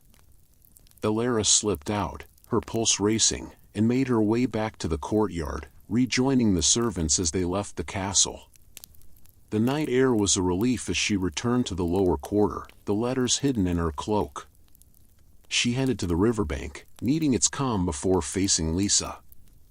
But Rowan was there, his silhouette stark against the water's gleam. "Elara," he said, his voice tight with worry. "You're in deeper than ever, aren't you?" She sat beside him, the stone cold beneath her. "You don't know the half of it," she said, the words slipping out. "I'm trying to be free, Rowan, but it's bigger than me." He reached for her hand, his touch warm. "Then let me help. I've got coin, Elara, enough to get you out from Maud. You don't have to do this alone." Her heart broke at his words, but the letters in her cloak were a secret she couldn't share. "You can't help with this," she said, pulling away. "Just stay safe." He stood, his eyes fierce. "I'm not giving up on you, Elara. Whatever it takes." She watched him go, the river's murmur her only comfort. The castle's secrets were hers now, a dangerous gift for Lisa. But Maud's suspicion, Cedric's offer, and Rowan's loyalty were chains of their own, pulling her toward a reckoning she couldn't escape. The night was a cloak of shadows as Elara slipped through Dunmere's lower quarter, the stolen letters from the castle tucked inside her servant's cloak, their weight heavier than the 35 silvers hidden in her room. The castle's halls, with their clanking knights and flickering torches, haunted her thoughts, each step a reminder of the gallows that awaited if she were caught. Her heart pounded as she approached the Gilded Rose, its sagging roof a familiar cage. Tonight, she would deliver the letters to Lisa, claim her 10 silvers, and edge closer to paying off Maud, a freedom that felt more like a mirage with each dangerous task. The taproom was quieter than the feast nights, the air thick with the scent of stale ale and tallow. Maud sat at her ledger, her gray curls pinned tight, her eyes like knives as Elara entered. The madam's suspicion had grown into a storm, and Elara knew she was treading on ice too thin to hold. She kept her cloak tight, the letters hidden against her chest, and moved toward the corner where Lisa usually waited. The cloaked woman was there, her face half hidden, her eyes glinting with anticipation. "You've done it," Lisa whispered as Elara slid into the seat across from her, the taproom still masking their words. "I can see it in your face." "Show me." Elara hesitated, her fingers brushing the letters beneath her cloak. Handing them over was a point of no return, a betrayal of Lord Eric that could burn Dunmere. But the promise of 10 silvers, enough to clear her debt, was a beacon in the dark. She slipped the letters to Lisa, their parchment creased but intact. "Troop movements," she whispered. "Coffer shortages. Roran's spies in the villages. It's all there." Lisa's smile was a blade, sharp and cold. She scanned the letters, her eyes gleaming with satisfaction. "You've outdone yourself, Elara." She slid a pouch across the table, its weight heavy with promise. 10 silvers, as agreed. There's more work, if you're willing. A meeting with Roran's men, 2 nights hence, in the old mill. I need you there. Elara's breath caught. The castle had been a gamble. The old mill, outside Dunmere's walls, was a different kind of danger. Rebels, not knights, but just as deadly. "I've risked enough," she said, her voice low. "This clears my debt to Maud. I'm done." Lisa's gaze hardened, her voice a whisper of steel. "You're done when I say you are. These silvers buy your freedom from Maud, not from me. One more task, Elara, and I'll release you. Refuse, and I'll ensure Maud knows everything." The threat was a noose, and Elara felt its pull. She tucked the pouch into her waistband, her heart pounding.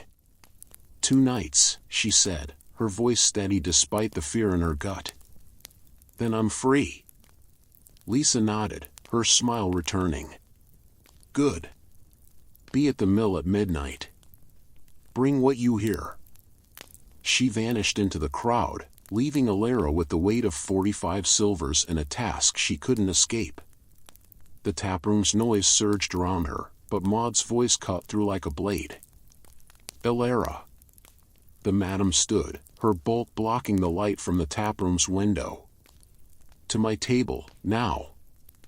Elara's stomach twisted, but she approached, her hands clasped to hide their trembling.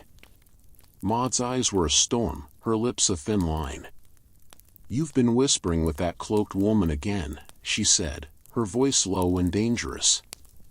"And don't lie to me, girl. I've had enough of your secrets. Empty your pouches."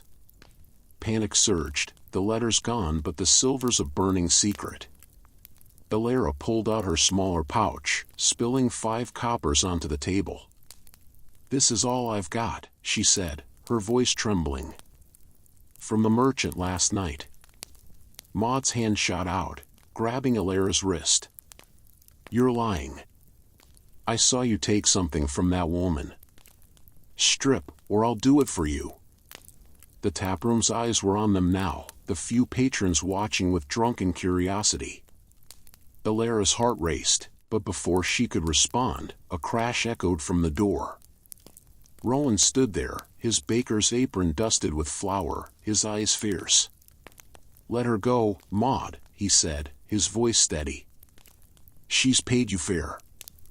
Maud's sneer deepened, but she released Elara's wrist. "You again, baker's boy? This is my house, my rules. Get out before I call the guards." Rowan stepped closer, his jaw tight. "Call them. Let them see how you treat your girls. Elara's no thief, and you know it." Elara's chest ached, torn between gratitude and fear. Rowan's defiance was a shield, but it painted a target on his back. "Rowan, don't," she whispered, her voice breaking. "I can handle this." Maud's eyes flickered between them, her voice a growl. "Handle it? You're both trouble. Elara, room 1's waiting. And you, Baker, out, or I'll have you dragged out." Rowan hesitated, his eyes locked on Elara's, then turned and left, the door slamming behind him. Elara climbed the stairs, her hands shaking, the silvers a hidden weight. The client in room 1 was a squire, his words few but his coin generous, 3 coppers for an hour's work. She performed her duties, her mind on Maud's threats, Lisa's demand, and Rowan's reckless loyalty. When the squire left, she lingered, washing her face in the basin, the silver rose in her hair catching the candlelight. Downstairs, the taproom was emptying, and Maud's glare followed her as she slipped out the back door. She needed the riverbank, its murmur a refuge from the storm of her life. But as she reached the flat stone, she found Rowan waiting, his silhouette stark against the water's gleam. "You're going to get yourself hurt," she said, sitting beside him, the stone cold beneath her. "Maud's not someone you cross lightly." Rowan's eyes were fierce in the torchlight. "Neither are you. I saw the fear in your face, Elara. Whatever you're tangled in, it's bigger than the rose. Tell me, please." Her heart broke at his words, the urge to confess overwhelming. The letters, the rebellion, Lisa's threats, she wanted to spill it all, to let Rowan share the burden. But the gallows loomed in her mind, and Lisa's warning, "I'll ensure Maud knows everything," was a chain she couldn't break. "I can't," she said, her voice a whisper. "It's too dangerous, Rowan. For both of us." He reached for her hand, his touch warm and steady. "I'm not afraid. I've got my own secrets, Elara. Let me stand with you." She pulled away, the silvers and letters a wall between them. "You don't know what you're asking. Just stay safe." He stood, his jaw tight, but he didn't leave. "I'm not giving up on you. Not now, not ever." She watched him go, the river's murmur her only company. The cathedral bell tolled in the distance, a reminder of Father Cedric's offer, work in the vestry, a slow path to redemption. It was a safer road than Lisa's, but the 45 silvers in her room were a faster one, fraught with peril. She thought of her mother's letter, hidden in her chest, its words a fading echo, "Be brave, my girl." But bravery was a fragile thing in Dunmere's shadows. She returned to her room, hiding the new silvers with the others, their weight a promise and a threat. The servant's cloak and her mother's letter lay beside them, relics of a life she was fighting to reclaim. Tomorrow, she'd prepare for the old mill, Lisa's final task. But Maud's suspicion, Rowan's loyalty, and Cedric's offer were chains of their own, pulling her toward a reckoning she couldn't avoid. The morning air in Dunmere was sharp with frost, the cobblestones of the lower quarter glistening under a weak sun that struggled through heavy clouds. Elara woke in her room above the tanner's shop, the stench of leather mingling with the chill that seeped through the warped window pane. Her fingers brushed the pouch of 45 silvers hidden beneath her mattress, a fortune that could free her from Maud but bound her tighter to Lisa's dangerous game. Tomorrow night, she would infiltrate the old mill outside Dunmere's walls, where Lord Roran's men were meeting, to gather secrets for Lisa, her final task, or so Lisa had promised. The silver rose in her hair, its delicate weight a mystery she clung to, was a faint anchor as she dressed in her faded green kirtle. The old mill was a crumbling relic, its will still by a dry riverbed, its walls a haven for shadows and secrets. Sneaking out of Dunmere's gates after curfew, cloaked as a servant, would be risk enough. Eavesdropping on rebels plotting against Lord Eric was a step closer to the gallows. Elara's heart pounded as she thought of the castle's letters, now in Lisa's hands, troop movements, coffer shortages, Roran's spies. Each secret she delivered had drawn her deeper into a rebellion she barely understood, and the weight of it was crushing. She tucked the stolen servant's cloak into her chest, alongside her mother's letter, and stepped into the streets. The market square was subdued, the town still nursing the feast's successes. Elara avoided Rowan's bakery, his reckless defiance of Maud the previous night a warmth she couldn't afford to lean into. Instead, she lingered near the town gate, watching the flow of carts and travelers. The guards relax at dusk, she'd heard, more focused on their dice games than their duties. If she could slip out with a group of laborers, her cloak hiding her face, she might reach the mill unseen. Her thoughts were interrupted by Father Cedric's voice, drifting from the cathedral steps. "The Lord sees the lost," he said, his sermon softer today, a plea rather than a warning. Elara kept her hood up, but his gaze found her, steady and kind. She quickened her pace, his offer of work in the vestry, a slow, safe path out of the Gilded Rose, clashing with Lisa's promise of freedom through coin. The cathedral's bell tolled as she turned away, its sound a reminder of the choices she couldn't escape. The Gilded Rose was quiet when she arrived, the taproom swept clean, the air heavy with the scent of fresh rushes. Maud was at her ledger, her gray curls pinned back, her eyes like flint as Elara entered. The madam's suspicion had grown into a predator's focus, and Elara knew she was one misstep from disaster. "You're early," Maud said, her voice a low growl. "But don't think I've forgotten your lies. That baker's boy can't protect you forever. What are you hiding, girl?" Elara's heart raced, the pouch of silvers safely hidden in her room, but Maud's gaze a threat as real as a blade. "Nothing, Maud," she said, forcing her voice to stay even. "I'm here to work." Maud stood, her bulk blocking the light from the taproom's window. "Work's not enough. I've seen you with that cloaked woman, slipping out at odd hours.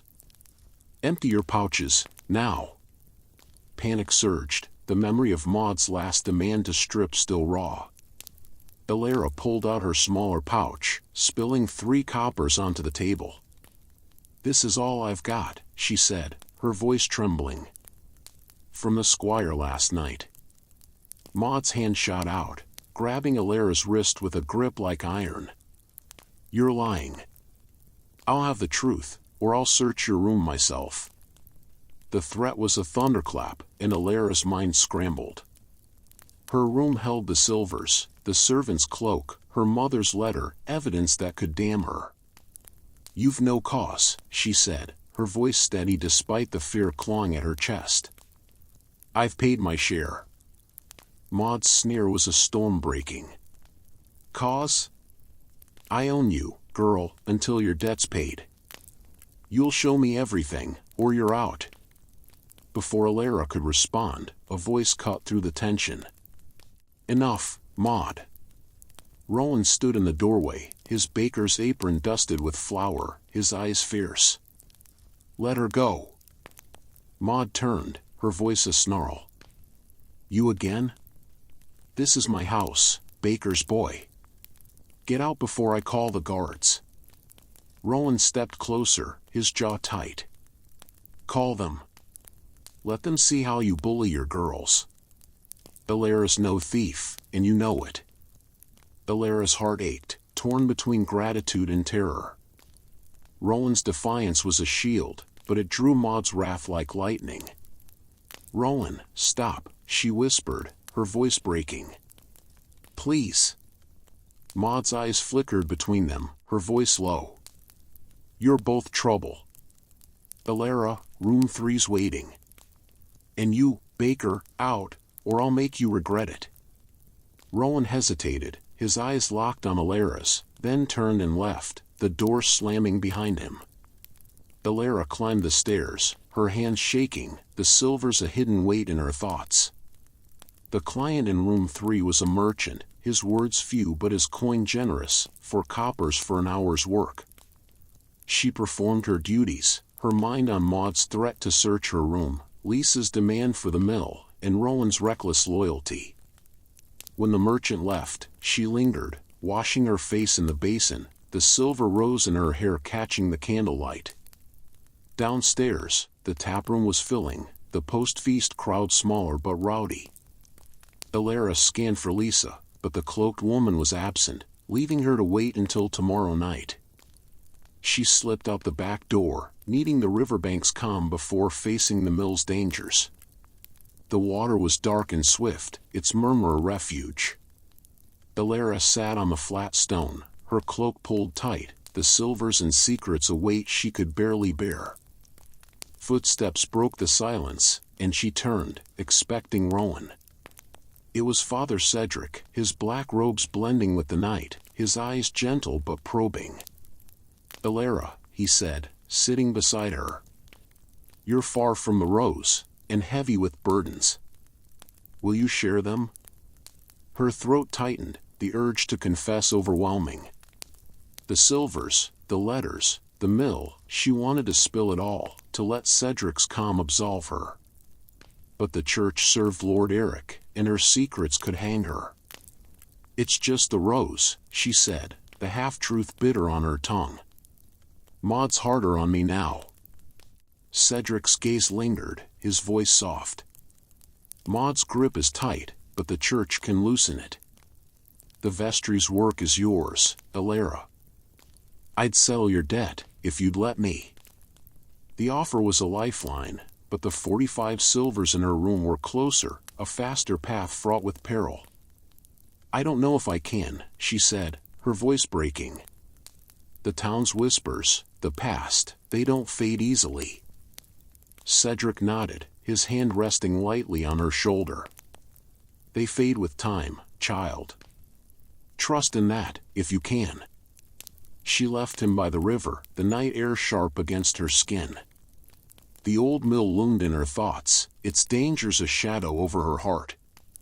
She returned to her room, hiding the silvers deeper in her chest, the servant's cloak and mother's letter a silent promise of the life she'd lost. Tomorrow, she'd slip out the town gate, a cloaked servant among laborers, and face the rebels at midnight. Maud's threat, Rowan's loyalty, and Cedric's offer were chains pulling her toward a reckoning she couldn't avoid. Sleep came fitfully, haunted by dreams of gallows and shadows. The silver rose pressed against her scalp, a reminder of courage she wasn't sure she had. Dunmere was a furnace, and she was its spark, whether she burned or survived still unknown. Dunmere's dusk was a shroud of frost and shadow, the lower quarters cobblestones slick under Elara's boots as she slipped toward the town gate. The servant's cloak, gray and tattered, hid her face, its folds heavy with the weight of her task: infiltrate the old mill tonight, where Lord Roran's rebels were meeting, and gather secrets for Lisa.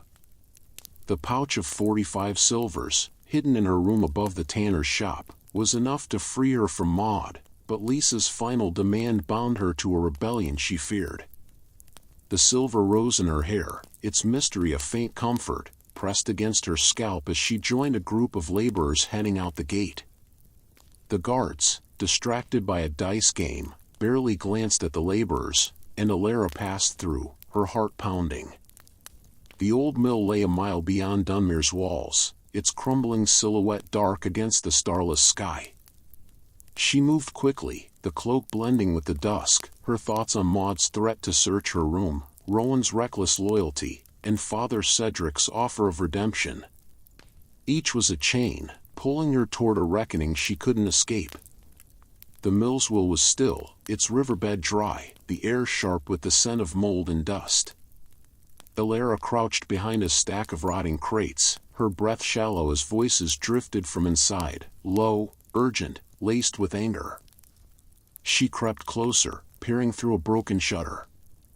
5 men stood in the dim light of a single lantern, a merchant in fine wool, a grizzled man in leather armor, and 3 others cloaked like Lisa, their faces hidden. Eric's knights march north in a fortnight, the merchant said, his voice tight. Roran needs more than promises, he needs men, coin, proof of Eric's weakness. The armored man snorted. We've got the villages stirred, but they're scared. Eric's taxes starve them, but his gallows keep them quiet. Those letters from the castle, where'd they come from? Elara's blood ran cold. The letters she'd stolen, detailing troop movements and coffer shortages, were now in these men's hands, her betrayal a spark in their rebellion. A cloaked figure spoke, their voice low. A shadow in the rose. Loyal, for now. Roran wants more, Eric's battle plans, his allies' names. Her heart raced, the secrets piling like stones. She memorized their words, her mind a ledger of treason, and slipped back into the shadows as the meeting broke. The return to Dunmere was a blur, her cloak hiding her from the guard's lazy gaze. She reached the Gilded Rose past midnight, the taproom quiet, Maud's ledger table empty. Relief was fleeting, Lisa waited in the corner, her eyes glinting like a predator's. "You're late," Lisa whispered as Elara sat, the taproom's faint hum masking their words. "What did you hear?" Elara leaned close, her voice barely audible. Roran's men at the mill, merchants, fighters, cloaked figures. Eric's knights march north in a fortnight. They know about the castle letters, want more, battle plans, allies' names. Lisa's smile was ice. "Good." She slid a pouch across, heavy with 10 silvers. "One last task, Elara. Eric's war council meets in the castle tomorrow night. Get inside, listen, bring me their plans." Elara's breath caught. The castle again, its halls a maze of guards and death. "I can't," she said, her voice low. "It's too much. These silvers clear my debt, I'm done." Lisa's gaze hardened. "You're done when I release you. Do this, and you're free. Refuse, and Maud learns of your coin, your cloak, your secrets." The threat was a noose, and Elara felt its pull. She tucked the pouch into her waistband, 55 silvers now, and nodded. "Tomorrow," she said, her voice steady despite the fear in her gut. Lisa vanished into the shadows, leaving Elara alone. Maud's voice cut through the quiet.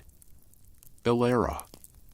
The madam stood at the stairs, her eyes like daggers. "Where've you been, sneaking in like a thief?" Elara's heart pounded, the silver's a burning secret. "Just air, Maud," she lied, her voice trembling. "Needed to clear my head." Maud stepped closer, her breath sour. "Lies. I'll have your room searched by dawn. Get to room 2, now." Elara climbed the stairs, her hands shaking. The client in room 2 was a squire, his coin generous, 3 coppers, but his words empty. She performed her duties, her mind on Maud's threat, Lisa's demand, and the castle's danger. When he left, she slipped out the back door, needing the riverbank's calm. Rowan was there, his silhouette stark against the water's gleam. "You're killing yourself," he said, his voice tight. "Whatever you're doing, Elara, it's eating you alive." She sat beside him, the stone cold. "I'm trying to be free," she said, the words raw. "But it's bigger than me, Rowan." He reached for her hand, his touch warm. "Let me help." I've got coin, secrets of my own. You don't have to face this alone. Her heart broke, but the silvers, the letters, the mill, they were a wall she couldn't breach. You can't, she said, pulling away. Stay safe, Rowan. Please. He stood, his eyes fierce. I'm not giving up on you. She watched him go, the river's murmur her only comfort. The cathedral bell tolled, a reminder of Cedric's offer, a safer path, too slow for the silvers in her room. Tomorrow, she'd face the castle again, a spy in a world that could hang her. For now, she sat, the silver rose a quiet courage, and braced for the storm she'd ignited. Dunmere's dawn was a gray shroud, frost glazing the lower quarters' cobblestones as Elara woke in her room above the tanner's shop. The stench of leather clung to the air, mingling with the chill that seeped through the cracked window. Her fingers brushed the pouch of 55 silvers hidden beneath her mattress, a fortune that could free her from Maud but chained her to Lisa's rebellion. Tonight, she'd infiltrate the castle's war council to steal Eric's battle plans, a task that could end with her neck in a noose. The silver rose in her hair, its mystery a faint comfort, pressed against her scalp as she dressed in her faded green kirtle. The castle loomed over Dunmere, its stone walls a fortress of death.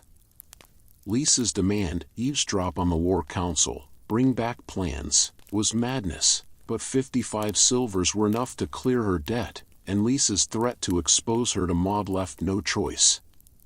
Elara tucked the servant's cloak into her chest, its gray folds her key to the castle, and stepped into the streets. The market square was quiet, the town drained by the feast. Elara avoided Rowan's bakery, his fierce loyalty a wound too raw to touch. She lingered near the castle gate, watching servants and carts. A bread delivery was due at dusk, its driver old and careless. If she hid in the cart, cloaked as a servant, she might slip past the guards. Her stomach churned at the thought, but she pushed it down. Father Cedric's voice drifted from the cathedral steps, a soft plea for mercy. Elara kept her hood up, his offer of vestry work, a slow, safe path, clashing with Lisa's coin. His gaze found her, but she turned away, the bells toll a weight on her heart. The Gilded Rose was still when she arrived, Maud at her ledger, eyes like daggers. You're late, Maud growled. And I'm searching your room tonight. No more lies. Elara's heart raced, the silvers hidden in her chest a death sentence if found. I've nothing to hide, she lied, spilling 3 coppers from a squire onto the table. Maud's grip on her wrist was iron. You're a liar. Room 1, move. Elara climbed the stairs, her hands shaking. The client, a merchant, paid 2 coppers, his words empty. She performed her duties, her mind on Maud's threat and the castle's danger. When he left, she slipped out, needing air. The riverbank called, but Rowan was there, his silhouette stark against the water. You're breaking, he said, his voice tight. Let me help, Elara. She sat, the stone cold. You can't, she whispered, the silvers and secrets a wall. It's too big. His hand found hers, warm and steady. I'm not giving up. She pulled away, the castle waiting. Tonight, she'd slip into the war council, a spy in a world that could hang her. Dunmere's twilight was a veil of frost and shadow, the castle's torches casting an eerie glow as Elara crouched in the bread cart, the servant's cloak hiding her trembling form. The cart rumbled through the gate, guards distracted by their dice, and Elara slipped into the castle's courtyard, her heart a drumbeat. Lisa's final task, to eavesdrop on Lord Eric's war council, loomed like a gallows, but 55 silvers, hidden in her room above the tanner's shop, promised freedom from Maud.